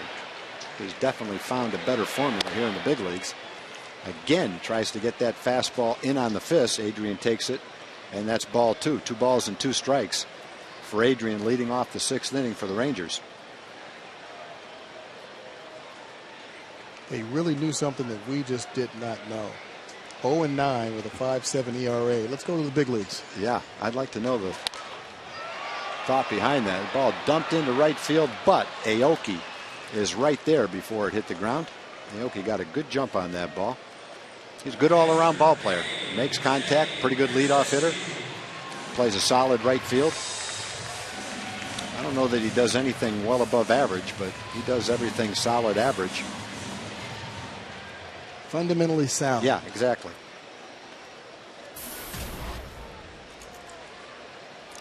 Well, A.J. Pierzynski has singled and struck out. Struck out in the 3rd inning with a couple of men on. Just to keep him honest, I was going to say fakes a bunt. I don't know if he was faking a bunt, or do you think he was actually going to try to lay one down? I don't think he was going to try to lay one down. I hope he wasn't going to lay one down. A.J. in the 1st inning with Beltre at first, ripped one to right field. Throw came into the cutoff man. A.J. thought it was going to go to 3rd base, took a wide turn around first, and then was caught off first base for the last out of the inning. There's a fastball well out of the strike zone. That runs the count to 3 balls and no strikes. Rangers trying to get a base runner, trying to get something going here in the 6th inning against Tyler Thornburg. There's a fastball for a strike. Thornburg, coming into this season in the minor leagues, had pitched 270 innings and struck out 310 batters. He had pretty good pedigree in the minor leagues before this season. There's a good changeup. Fastball count. Very good deceptive delivery on that changeup. Now his count goes to 3 balls and 2 strikes. You have to think, Mac, even though he was 0-9 at AAA, he must have been throwing the ball better than the numbers look. There's no question. And, you know, I'm sure they looked at, what he had done in the past and not just this year. Well, whatever the problem was down there, if in fact there was a problem, he has rectified it at the big league level. This is his 3rd straight solid start. Looked like that 3-2 pitch might have been ball 4. AJ just wanted to make sure the catcher didn't catch it. Just slapped it right out of his glove. That might have been ball 5. There's a changeup. Waited on that one a little bit better. 3-1 pitch he was out in front of. That one he was out in front of, but not quite as much. Had a good swing at it, just a little bit too early.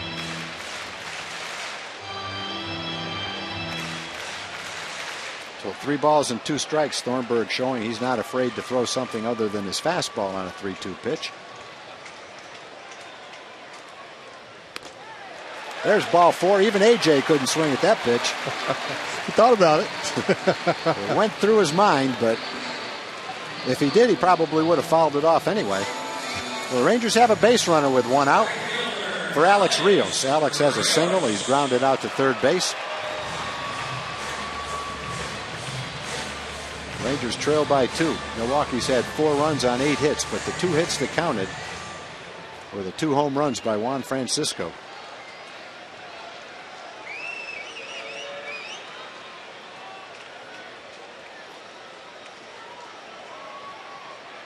Breaking ball hit to short off the end of the bat. Easy play to second, back to first. Tailor-made double play. Segura to Jeanette and back to Francisco. The Rangers get a base runner. He's quickly erased on the double play. And after 6, it remains Milwaukee 4 and Texas 2.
the Milwaukee point of view, it's been all Juan Francisco.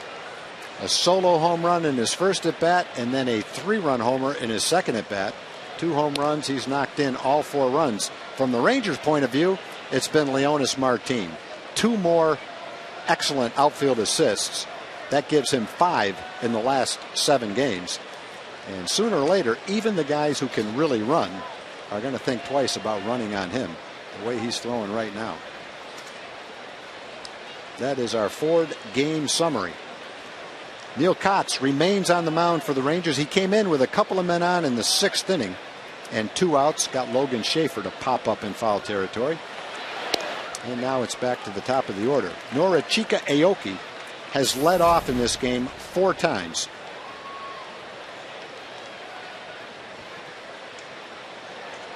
Definition of a leadoff hitter right there. Swing and a miss at a good cut fastball on the inside part of the plate. Logan Schaefer has made the last out of an inning in the 2nd, the 4th, and the 6th. Hard breaking ball down and away. 1 ball and 2 strikes to Norichika Aoki. I have to admit, Mac, Norichika is not a word that rolls smoothly off my tongue. Nor mine. I finally got it right. I was calling him Nori Cheeky at the beginning of the game. There's a line drive hit to left field. That's his game right there. Kind of a slightly lesser version of Ichiro's game. Maybe a little more power than Ichiro. But he's on base to lead off the 7th inning against Neil Kotz. That's going to be it for Neil Kotz. Jason Frazier is warmed up in the Ranger bullpen.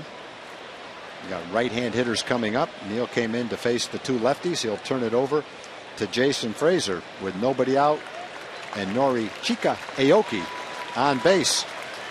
When we come back, it'll be Jason Frazier for the Rangers.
Fans, this Saturday, August 17th, when the Rangers take on the Mariners, the first 10,000 kids 13 and under will get a wrestling mask, courtesy of Chicken Express.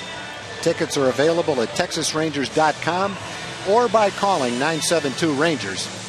And somehow, Mac, I've got the feeling on that Saturday, if he's here, Jim Knox is going to be wearing that mask. You think? He's not 13 and under, but somehow I got to think he's going to be wearing that mask. He's going to be all over that mask.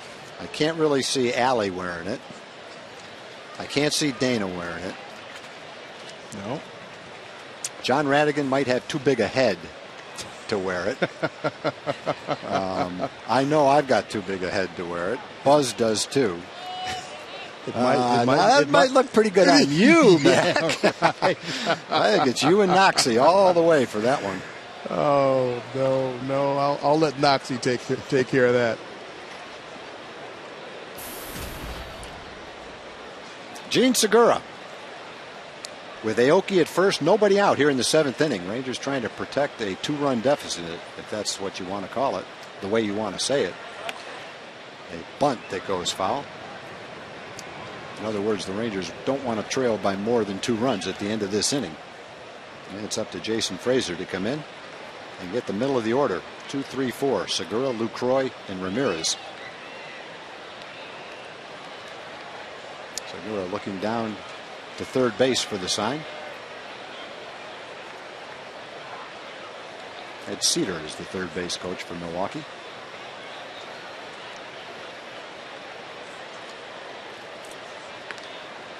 Talked about Aoki. Last year stole 30 bases. This year he's stolen 16, but he's been thrown out 10 times.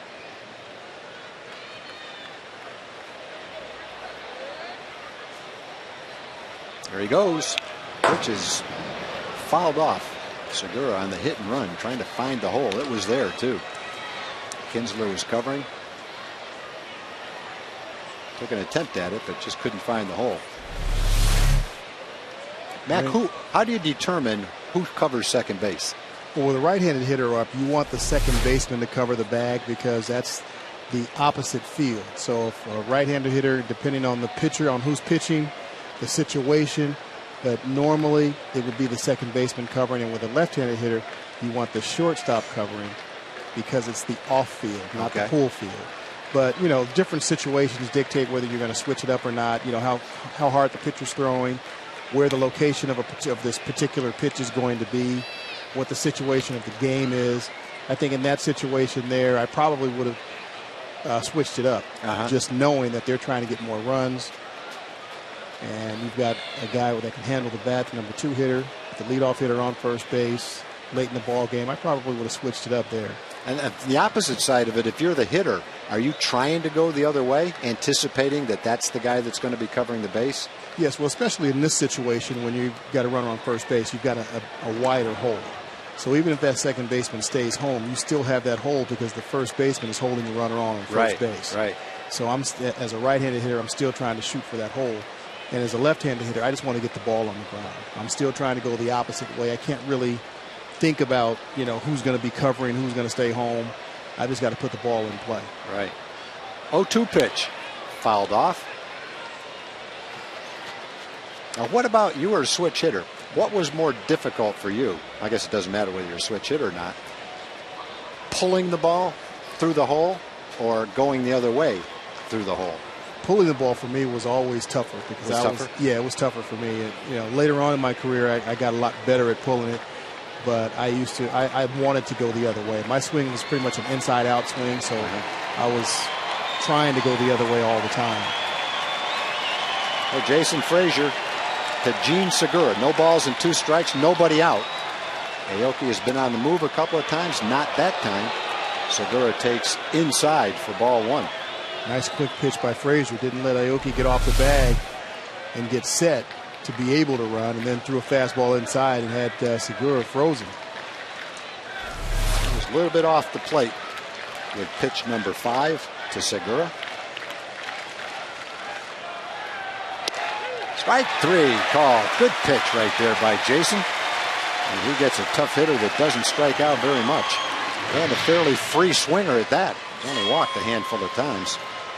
Great pitch. Yeah, he shut both of them down there. He quick pitched again, did a slide step, and then threw that same fastball and caught the inside corner that time. Great pitch. I got a little bit of a liberal interpretation, but that's one that could go either way, right near the corner. That one happened to go Frazier's way. The Rangers keep another speed guy off the bases. Aoki with a good lead. He's gone a couple of times on balls that Segura fouled off. See if he's going again right here. Another question from our fan earlier in the game. How many vote on the Hall of Fame? Pitch high. Aoki faked like he was going to second. How many people vote on the Hall of Famers? I asked Evan Grant, who has a vote. Last year there were 506 ballots. How do you qualify? You have to have been a member of the Baseball Writers Association of America for 10 straight years. And when you are, you get the right to vote for the Hall of Fame. Good scoop by Mitch there at first base. So some good questions. Our fan that asked those questions didn't leave a name, so I can't credit the questions to anybody. But even though probably a lot of people watching know the answers to them, there are a lot of people that don't as well. I like the next question we're going to get to.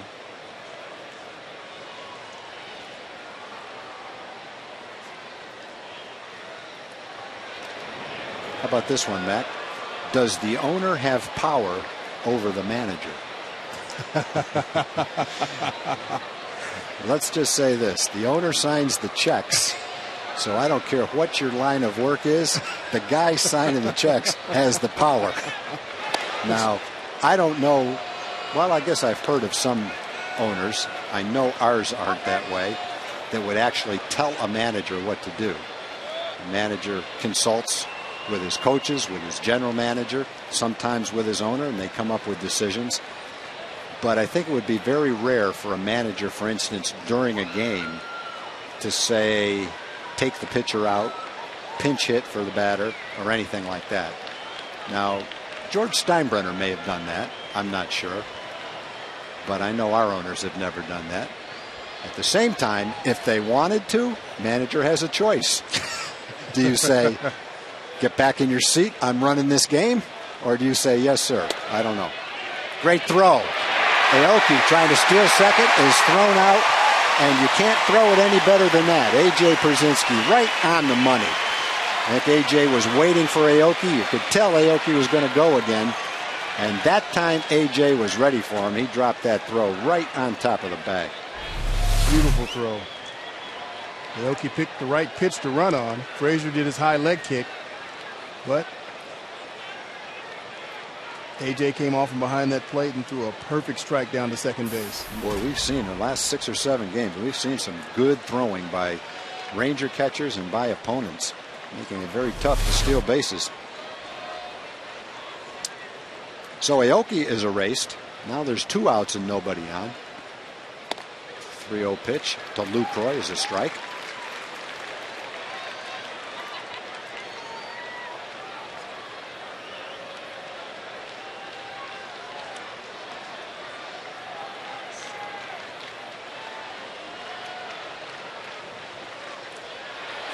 Another fastball for a strike. Lucroy with a couple of fastballs ahead in the count right there. That runs the count to 3 balls and 2 strikes. Pitch number 12 coming up for Jason. So I guess in answer to your question, the owner definitely has power, basically over anyone in the organization. But most times an owner chooses, I think, to go by the consensus and build that consensus to make an organizational decision. Another fastball. Lucroy a little bit late on that one as well. 92 miles an hour from Jason. And the last question, our fan wanted to know, Nolan's not here tonight, but frequently when Nolan sits down near the dugout, there is an attractive woman sitting next to him. Our caller, our fan wondered who that was. That's Nolan's wife, Ruth, who is at almost every game with Nolan. That pitch is inside to Lucroy. That's ball 4. Lucroy with a 2-out walk. Sets the stage for Aramis Ramirez to hit with a man on first and 2 outs. So to our anonymous fan who wrote in with those questions, thank you very much. Hope they answered questions. Hope we answered questions that some other fans might have wondered about as well. And if you knew the answer to every question, congratulations. You're a great baseball fan.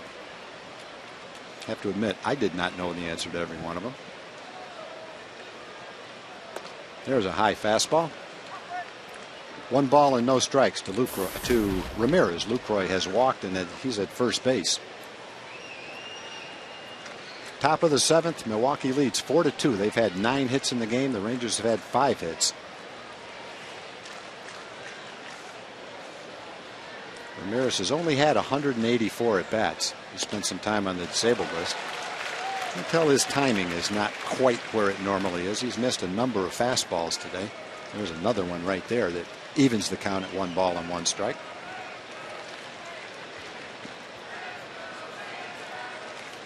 You know, you have some guys that can go on the disabled list and come off and act like they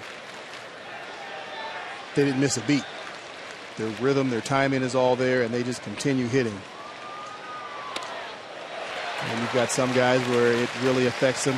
And I think Mitch Moreland is finally starting to get back to where, you know, close to where he was before he went on the disabled list. So everybody handles it differently. Well, I guess it's a frustrating feeling for a hitter who sees pitches he normally hits and swings and misses at them, and you're wondering, why didn't I hit that pitch? I think the more frustrating thing is when you see a pitch that you normally hit and you can't swing at it. You take it, yeah. Yeah, that's more frustrating for me.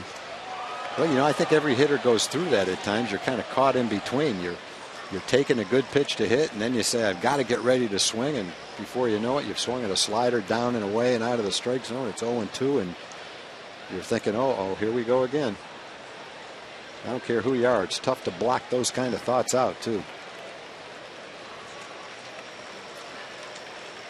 Well, 1 ball and 2 strikes. Ramos Ramirez battling Jason Frazier here in the 7th inning. Fastball grounded to short. Should be an easy play for Elvis. Flips over to Ian. That's out number 3 in the 7th inning. Jason Frazier comes out and gets 3 outs. He keeps the score where it was. Unfortunately, it's 4-2 in favor of Milwaukee.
Fox Sports Southwest is brought to you by the all-new Mazda 6. When you change everything, you change everything.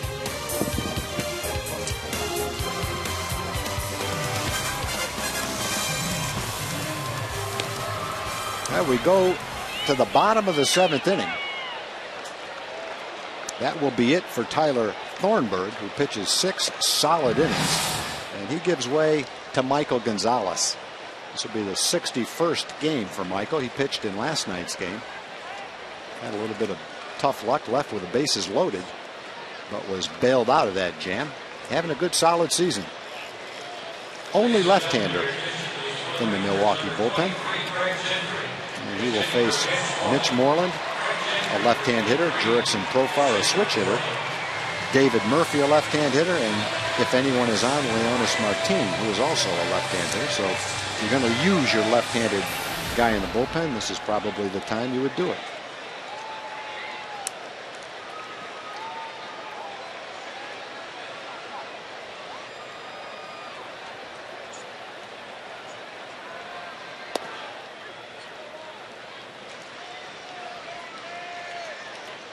Craig Gentry is going to lead off the 7th inning, batting for Mitch Moreland. Craig did the same thing last night, beat out a bunt.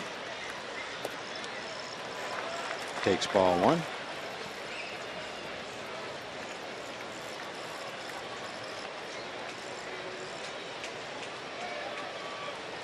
Craig trying to get on base, get some speed on the base. Rangers need to make up a couple of runs right here. There's a ball ripped down the left field line, just foul. Thought it had a chance, but hooked foul just at the last moment.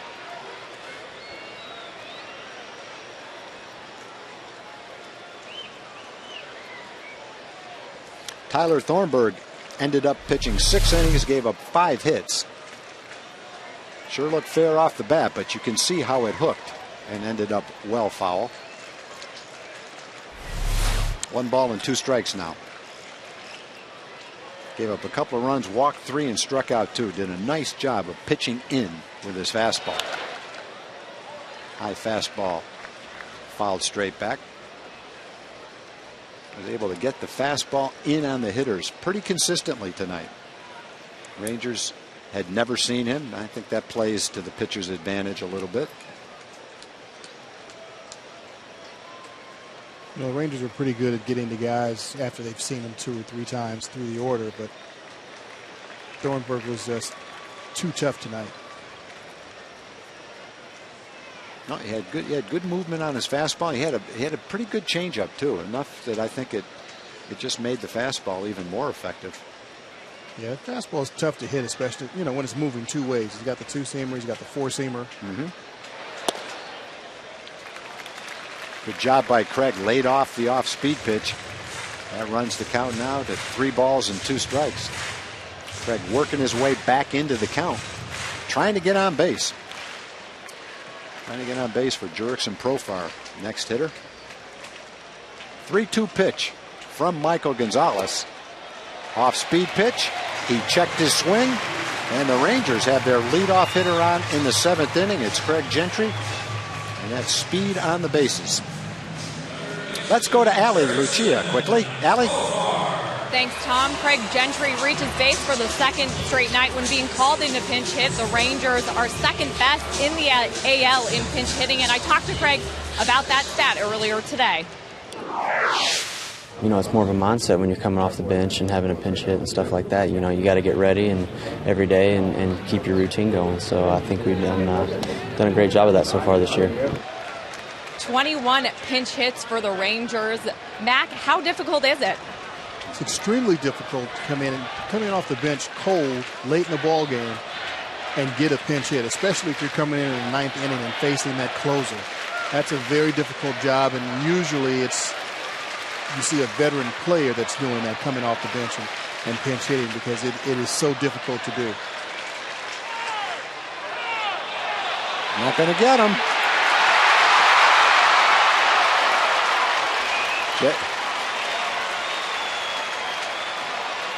Let's see, they're pointing back to first base. Not sure what happened. What happened there, Mac? It's like somebody called timeout. I'm not sure if it was the catcher. Oh, LaCroix might have called timeout. Well, someone called timeout. Gentry got a little bit too big a lead. Gonzalez threw to first. He beat the throw to second base. Oh, Profar called time. There it is. He called time before Bob Davidson could call a balk, because that was a balk. Wow. Well, let's try it again.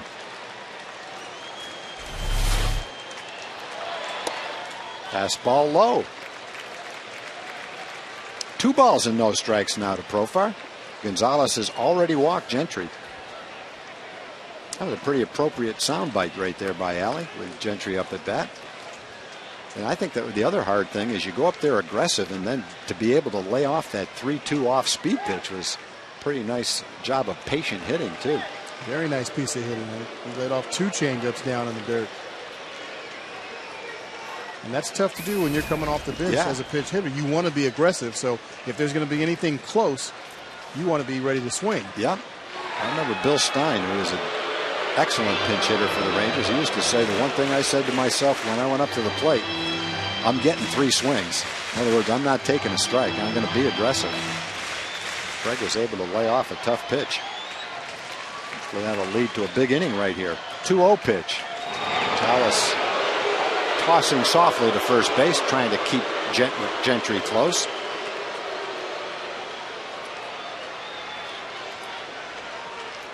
Lucroy has made some really good throws to second base. Gentry off with a big jump. The throw to second is not going to be in time. It rolls into center field. Get back. Gentry didn't see it originally. By the time he took off, the ball was a little bit too close to Gomez, so I think he made the right choice, didn't he, Mac? He made the right choice by staying there. Very good move. Gomez has a very good arm out in center field as well, so we've got two center fielders here tonight that can really throw it. And Gonzalez doesn't have a real good move to first, and he has a little bit of a leg kick, which takes some time to deliver the ball, and you could tell Gentry was going any chance he got. 2-0 pitch, 2-1 pitch is inside. 3 balls and 1 strike now. Jeff Baker has come out in the on-deck circle. Not sure if Michael Gonzalez will face Baker. They've got a right-hander up in the bullpen. Making sure he doesn't steal third base. At least trying to. With his leg kick, I'm sure Gentry would have no problem getting there. John Axford is in the bullpen. Ball 4. Rangers have the first 2 men on in the 7th inning. It's pretty doubtful that Gonzalez is going to stay in the game. They will wait, however, until Jeff Baker is announced. Ron Renicky talking it over with his bench. Let's see which way they choose to go right here. And this might be the answer. Jeff Baker has been announced. Ron Renicky comes to the mound. He makes the change. They'll go to the right-hander.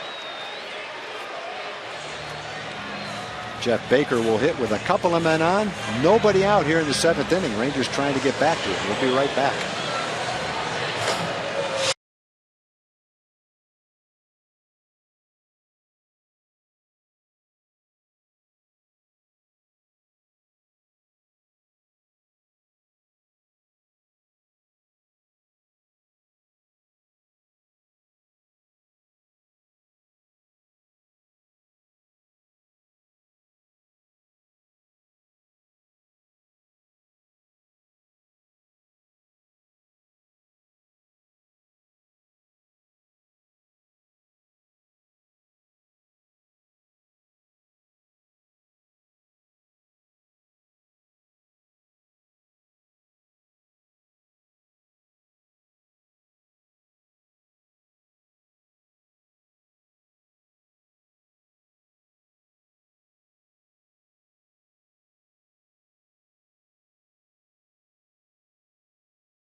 Storms in Oklahoma and North Texas. Visit SpockSportsSouthwest.com now to purchase a limited edition We Are One t-shirt. While you're there, be sure to check out some of the unique sports and entertainment packages that will be auctioned off during this Tuesday's Ranger telecast.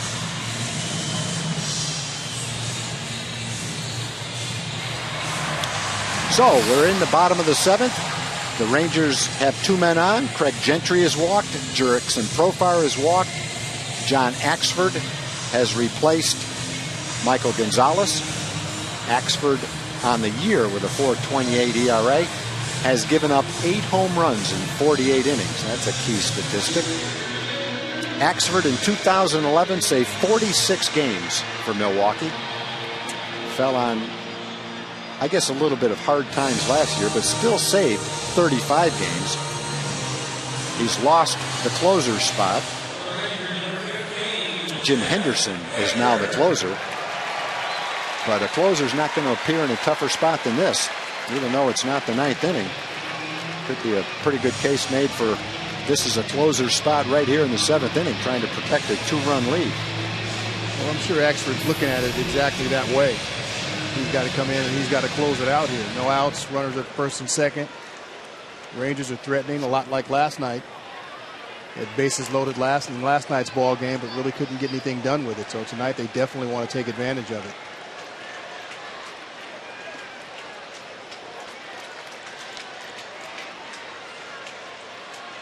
First pitch from Axford is a ball high, 97 miles an hour.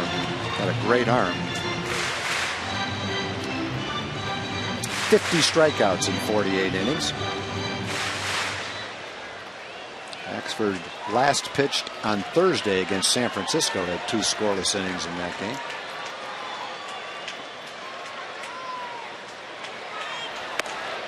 Ball 2, way out of the strike zone. For Jeff Baker, you almost, Mac, have to take a pitch here, don't you? Oh, there's no question you're taking a pitch here. He hasn't pitched in 3 or 4 days. First couple of balls are nowhere near the strike zone. You got a rally going late in the ball game. You're down 2 runs. Yes.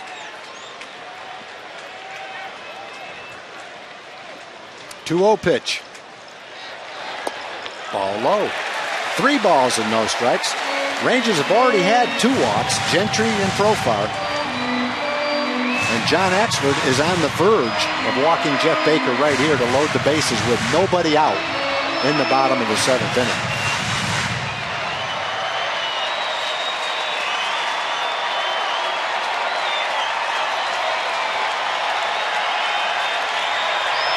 Ball 4. 4 straight pitches well out of the strike zone by John Axford. The Rangers have loaded the bases with 3 walks to start the 7th inning. A lot like last night's ball game where they had bases loaded in the 8th. Yep. And this is a situation where they definitely want to convert. And Leonis Martin, definitely, this is a take situation for him.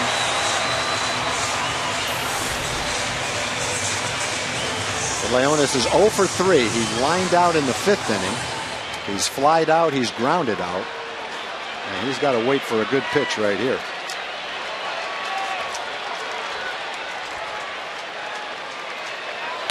There's a strike after 4 straight balls at 97 miles an hour.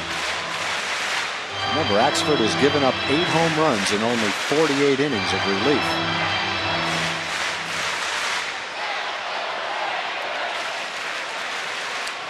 Bases loaded, nobody out.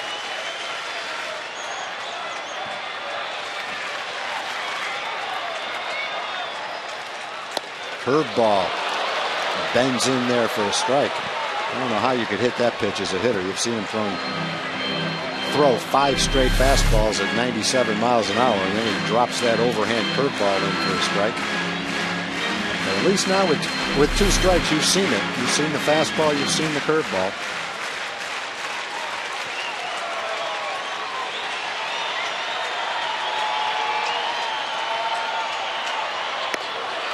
Fastball, got him to chase. 1 out. It's a tough pitch to lay off of, 97 miles an hour. You got the bases loaded. You want to put the ball in play. And that fastball up, you know, it's out of the zone, but it looks like you can hit it. It really does look like you can hit it, because the closer the ball is to your eyes, the better it looks to you. And even though it's up out of the zone, it still looks like a hittable pitch. And at 97 miles an hour, it's not a hittable pitch. No, and you know, you're up there with the bases loaded. It's 0-2. You've taken 2 strikes. You don't want to take strike 3, and kind of forces you to expand the zone a little bit. So now Elvis with a chance. 1 out now, though. Bases still loaded. Rangers still trail by 2. The fastball ripped into left field.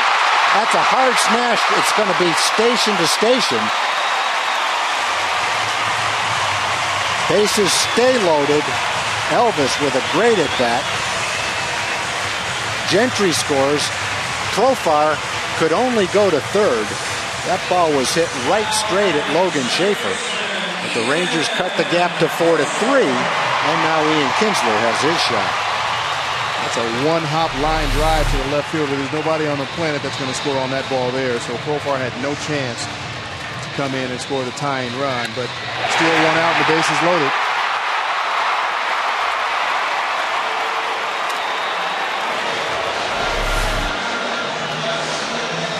And again, Ron Renneke will go to his bullpen. This time, Burke Badenhop will be coming in. He'll face the same situation. He'll have an out, but the bases will be loaded. The Rangers have cut the gap. Now it's 4-3.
Okay, thanks, John. Rays had lost 6 straight. They needed that one. They had fallen behind the Red Sox by 4 games. Rangers still need a run. Burke Badenhop is the pitcher for Milwaukee, his 51st game. He's been throwing the ball well, only giving up a couple of runs in his last 8 appearances. Tough situation for him. Ian Kinsler at the plate, bases loaded, 1 out. First pitch, a slider well outside. 1 ball, no strikes. Badenhop with a little bit of that unorthodox delivery. Well, this is a situation where most people think the pressure is on the hitter, but the pressure is really on the pitcher in this situation because he's got to get a ground ball or a strikeout to keep the tying run from scoring. And all the hitter has to do, Ian Kinsler, is put the ball in play. He's got good speed, so doubling him up is going to be kind of difficult to do. So all the pressure is really on the pitcher to not make a mistake. And he's got to throw a strike here. Fastball ripped down the left field line. That's going to score Profar. That's going to score Baker. And that's going to put the Rangers ahead 5-4 on a 2-0 line shot to left field by Ian Kinsler. Great piece of hitting by Ian Kinsler. Got a pitch up in the zone, middle in, turned on it, drove it down the left field line. For a nice single, a 2-run single to put the Rangers ahead.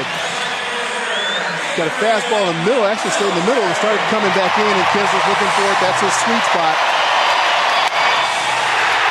Drives in the left field for an RBI, or 2 RBI single. Put the Rangers ahead. Great job by Ian. You know, he's in a situation, Matt, the pitcher has to throw a strike. He can't hit the corner, make a pitch. He's got to throw a strike. And Ian put that short, quick swing on him and drilled it to left field. Rangers trying to get some more right here. A slider in for a strike to Adrian Beltre. Well, the Rangers with 3 walks to start the 7th inning. Gentry, Profar, and Baker, all 3 have come around to score.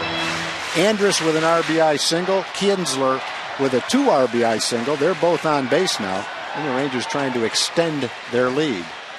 Slider away, 1 ball and 1 strike.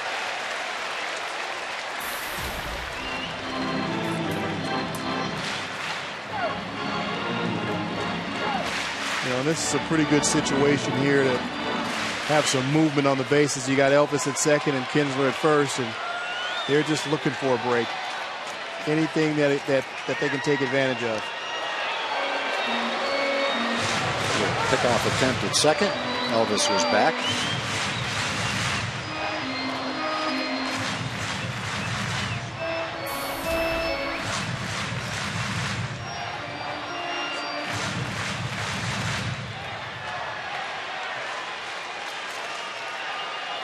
One ball and 1 strike to Adrian.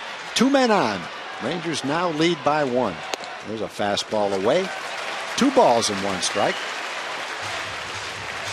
Well, Ron Renneke has gone to his bullpen several times this inning and hasn't found the formula yet. Gonzalez walked a couple. Axford walked a batter. Gave up a hit. Badenhop has come in, given up a hit. And now he's behind Beltre, 2-1. Fastball, good pitch. Right at the knees, right on the outside corner. Rob Wooten now warming up. Take a look at that last pitch. Looked like a very good pitcher's strike. Right at the bottom of the strike zone. It was one of those pitches that came back, tailed back in toward the plate. Bottom of the strike zone. That's a tough one. Slider popped up. Short right field. No one's got it yet. Ooh, get back there, Elvis. Nice play by the second baseman, Scooter Gennett. Aoki didn't look like he was going to be able to get to it. Wasn't sure whether Gennett was going to be there to catch it either, but he was. But Badenhop makes a pitch right there to Beltre. Down and away. Yeah, very nice pitch. Beltre just trying to put the ball in play.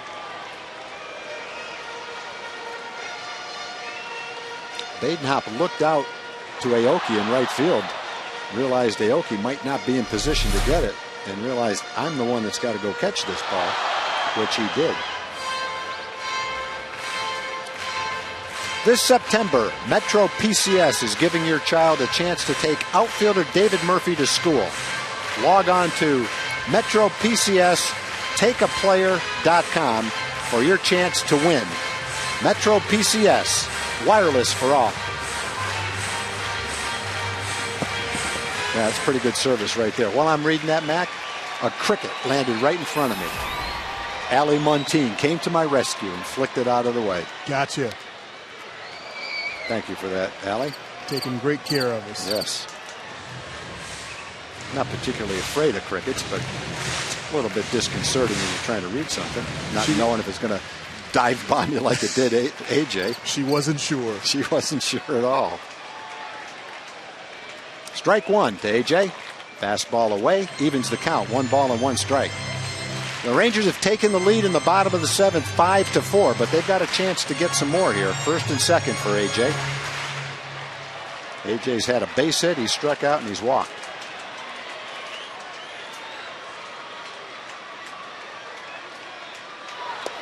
Nice play, nice block by Lucroy. Breaking ball way inside. 2 balls and 1 strike.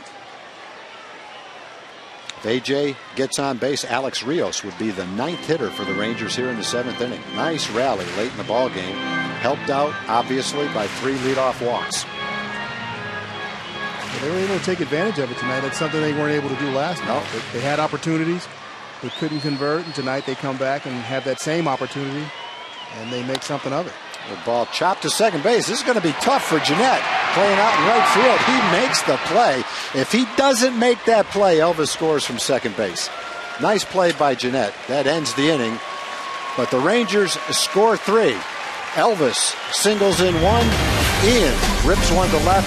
He singles in the tying run. And the run that put the Rangers ahead 5-4. We go to the 8th inning now with the Rangers in the lead 5-4.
Back time for the Progressive fan of the game. It has to be Stephanie. She brought over 200 cheerleaders, been cheering all game long here in center field.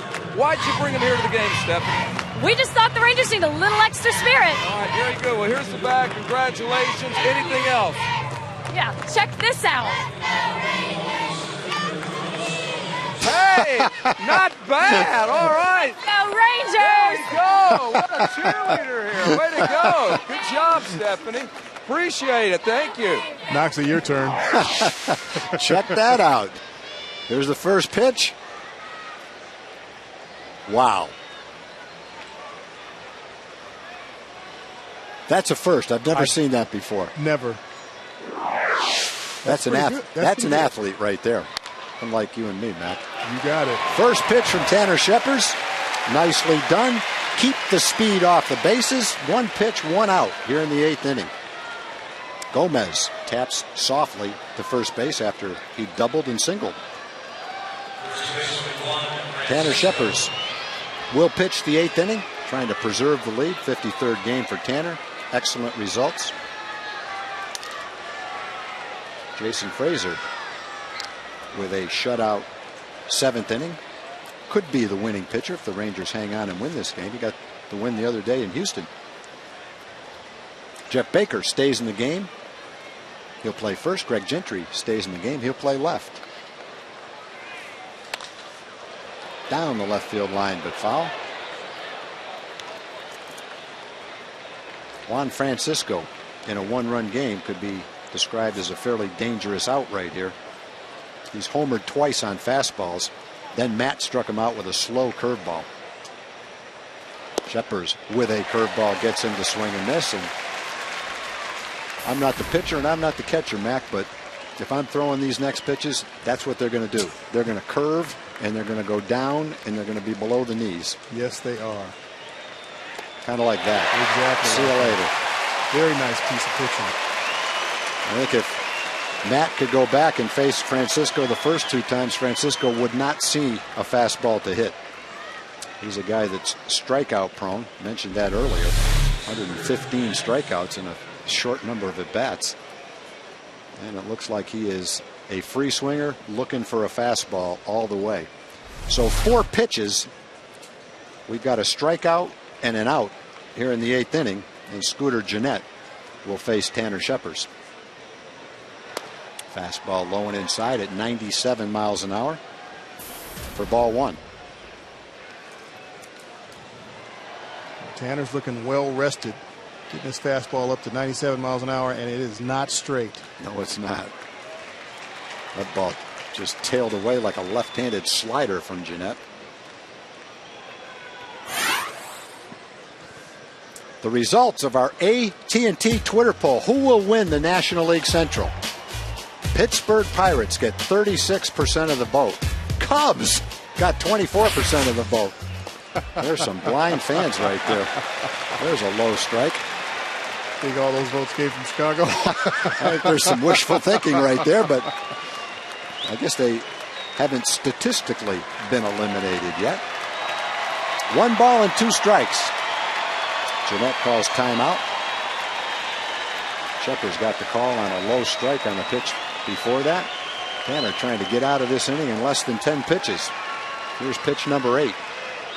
Curveball, swing and a miss, strike 3.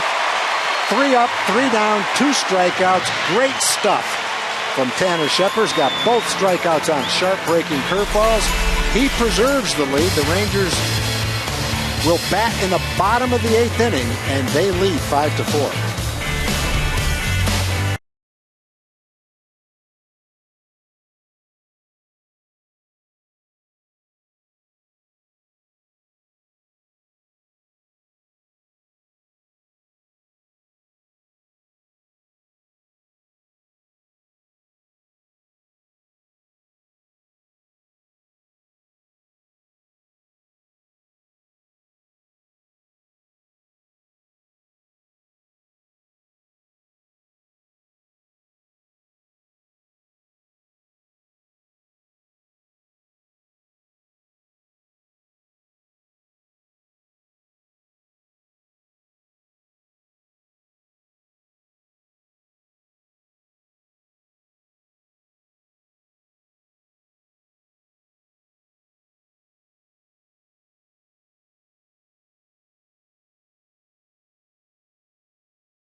Eighth inning. John Radigan here on the set of Rangers Live. We have Rangers Live presented by Esurance coming your way immediately after the game, and we'll have lots of things from postgame for you. We'll hear from Ron Washington. We'll hear from the players. Mac's going to join Tom in the booth, so he won't be here. It'll just be me and my big old non-wrestling mask-fitting head, Tom. I guess he heard Don't that. take it personal, John. I said that with a lot of love. Yeah. Sounds like he believed you. Oh, man, I think I hit a chord right there. I didn't mean to do that either. John, one of our all-time favorite people. Now I'm guilty of making fun of his head. Oh, well, back to the bottom of the 8th here. Alex Rios leads off, no balls and 2 strikes. That was a sentence he filled there too, boy. That was a mouthful. That was.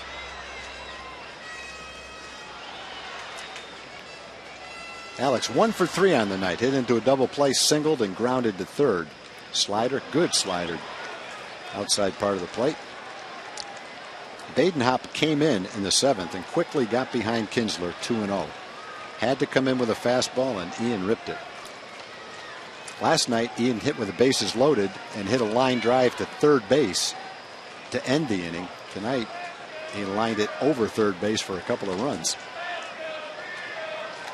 Big at bat for Ian tonight. A hanger down the line. Beautiful play by Bianchi all the way across the field. Wow. Some kind of play right there. Very nice play. Difficult play, going to the hole toward the line. A hard hit ball that bounced up on him and still made the play. Got up and hit a nice strong throw across the diamond. Adrian's watching that one with a little bit of interest. Doing his Beltray impersonation there for a minute. Well, he was cat quick to make that play. Watch it again. Looks like it might be down the line, but yeah. Backhand, strong arm. Wow. Nice play. And now Craig Gentry. Craig probably, if you had to look at one pitch, other than obviously the base hits last inning, that might have been the biggest pitch of that inning. It was the 3-2 off-speed pitch that Gonzalez threw Craig that was just barely out of the strike zone, and he laid off it for ball 4, and that really set the stage and got it rolling in the 7th inning. So great at bat for Craig leading off the 7th inning as a pinch hitter. Slider, swings and misses at it. No balls and 2 strikes. Joe Nathan getting ready. Rangers holding a 1-run lead right now. We're getting ready to pitch the 9th inning.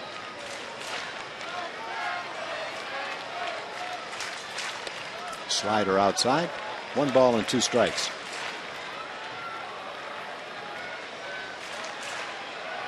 Now Craig's done a good job as a pinch hitter. 4 for 13 this year, in addition to his walk tonight. 1-2 pitch, good slider. Got him swinging. 2 up, 2 down in the 8th for Badenhop.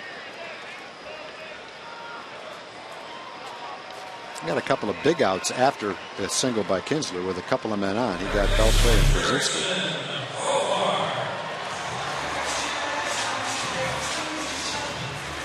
Milwaukee almost paid the price, though, for playing that second baseman out in right field on A.J. Brzezinski. Yeah, he sure did. I think he might have been just a little bit too deep. He was out there. I didn't think he was going to get him. I didn't either. But he closed on it quickly. That ball popped up by Jurickson Profar. Fairly deep to center field, but an easy play for Carlos Gomez. Rangers are 3 up, 3 down in the 8th. Joe Nathan is ready for the 9th. He has a 1-run lead.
Texas Ford dealers, don't miss the Ford Summer Spectacular featuring blockbuster deals. Now playing at your best in Texas Ford dealer. By AT&T Uverse TV. Check availability at 1-800-PIC-AT&T. Rethink possible. And by Progressive. Visit progressive.com today.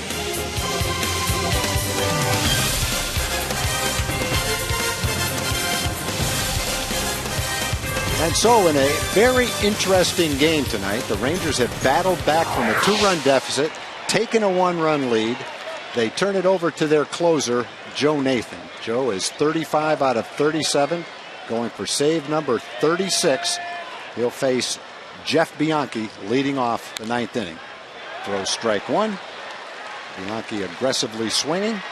Is down, no balls and 1 strike. Bianchi has struck out, he's walked, and he's grounded out to shortstop. We'll see the 8th, 9th, and 1st hitter in the lineup. Hopefully it'll be a 1-2-3 inning. You won't have to worry about Gene Segura in the middle of the lineup.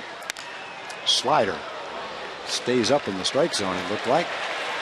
Bianchi a little bit late on it. Nice play by the ball girl down there. No balls and 2 strikes. Good chance Bianchi's going to see that curveball down and away right here. I think he's probably going to see a couple of them if the first one doesn't work. Yep.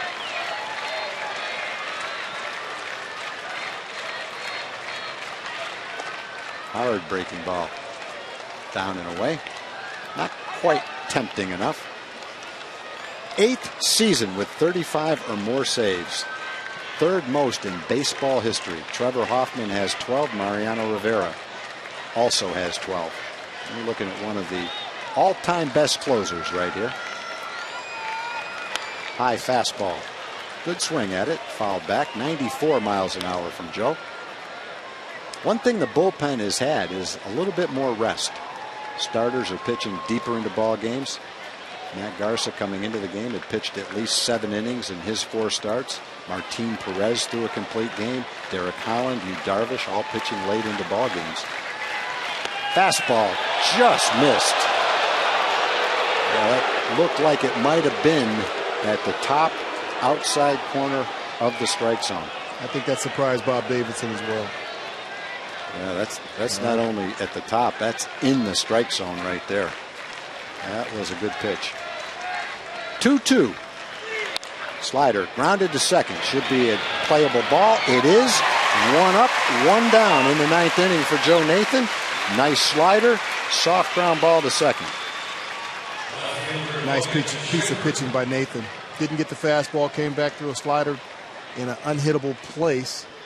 And what I mean by unhittable, something that's not going to cause damage. You want that hitter to put the ball in play just like that. That ball's not going to go out of the ballpark. It's not a tough play to make, a routine play. So a very good pitch by Nathan.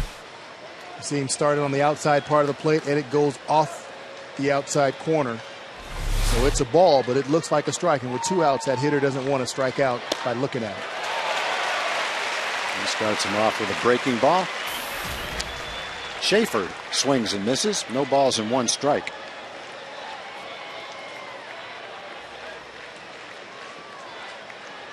Joe trying to finish out what would be a nice come from behind win by the Rangers. There's a curveball hit to second base. 1 easy hop for Ian. 2 up, 2 down. And 1 more to go. Nora Chica Aoki. Oh, you had it all night. I had it all night. I blew it at the end. I'm sorry. Nora Chica. I'm sure you've got a nickname. It's probably Nori. Anyway, sorry about the mispronunciation. We're going to try to make you the last out of the game, however. Joe Nathan. Nobody on, 2 outs. Aoki probably looking for something inside that he can pull. And Joe's not going to play into that game. He's keeping the ball away from him. And that's what you want to do right here. Outfield's playing deep. You don't want to give up a double. If Aoki is going to hit a home run, and he's hit 6 this year, it has to be on a pitch on the inside part of the plate. He is not going to hit that pitch out of the ballpark. No, he's not. And I believe that's exactly where he's going to stay all this entire at bat. He may hit it to left field, and he may get a hit, but the goal here is not to give him anything he can pull. Curveball fouled off. 1 ball and 2 strikes. Fans on their feet. 37,729. Cheering on Joe Nathan. Rangers trying to get another winning streak started. Milwaukee ended an 8-game winning streak last night. Rangers trying to start one again tonight. Off day tomorrow.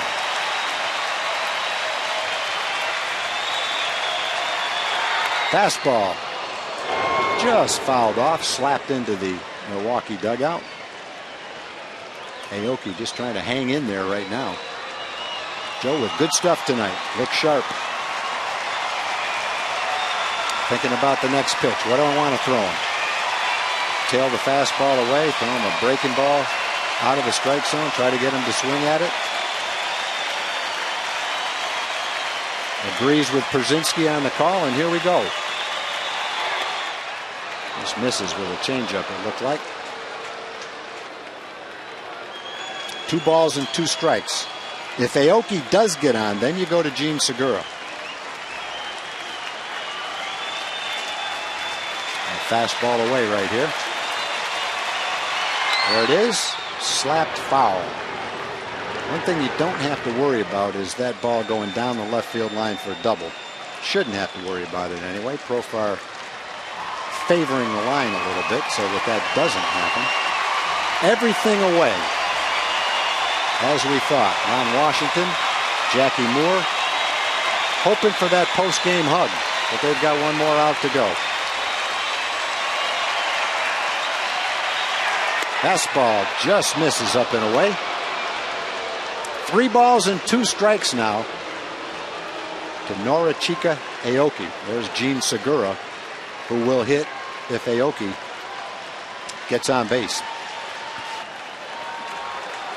Now this is that pitch that Nathan is just going to let him put this ball in play. He wants him to put it in play. He's not trying to go for a perfect pitch, a perfect spot. He's going to stay away from the inside corner more than likely, but he wants him to put this ball in play. 3-2 pitch. Slider, swing and a miss. The hug takes place. Joe Nathan gets save number 36.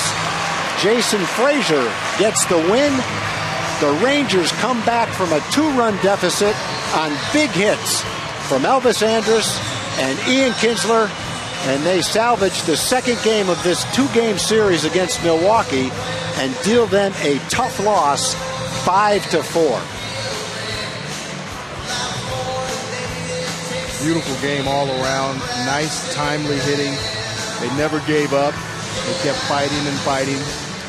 Got into a situation in the 7th inning, bases loaded, helped by the 3 walks.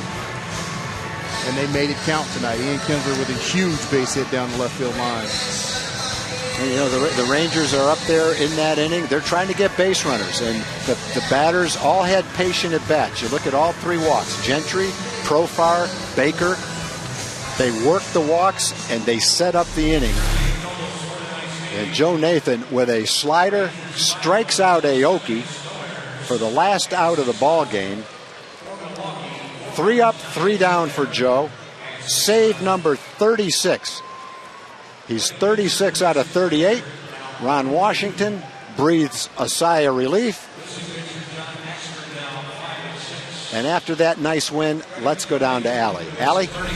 Thanks, Tom. I'm here with Elvis Andrus. And Elvis, a big win for you guys, a big comeback win. Walk us through that 7th inning and you're at bat. Well, you know, it was, you know, I saw Leonis at bat and he was aggressive with the fastball, so that was the pitch that I was looking. I was trying to stay short on my swing and trying to put a good swing on it, and I was glad that, you know, we started right there. A home run for you in Houston. What's been clicking for you as of late during this hot hitting streak for this team? It's been good. I think that I'm back on my approach. I'm not trying to do too much. You know, stay inside the ball and just, you know, let things happen. So I think that, you know, that's the difference right now, and that's why I feel so better right now. This team is 14-2 in the last 16. What's been the biggest difference for this team the last couple of weeks? We play inning by inning. I think that we're trying to do the little things.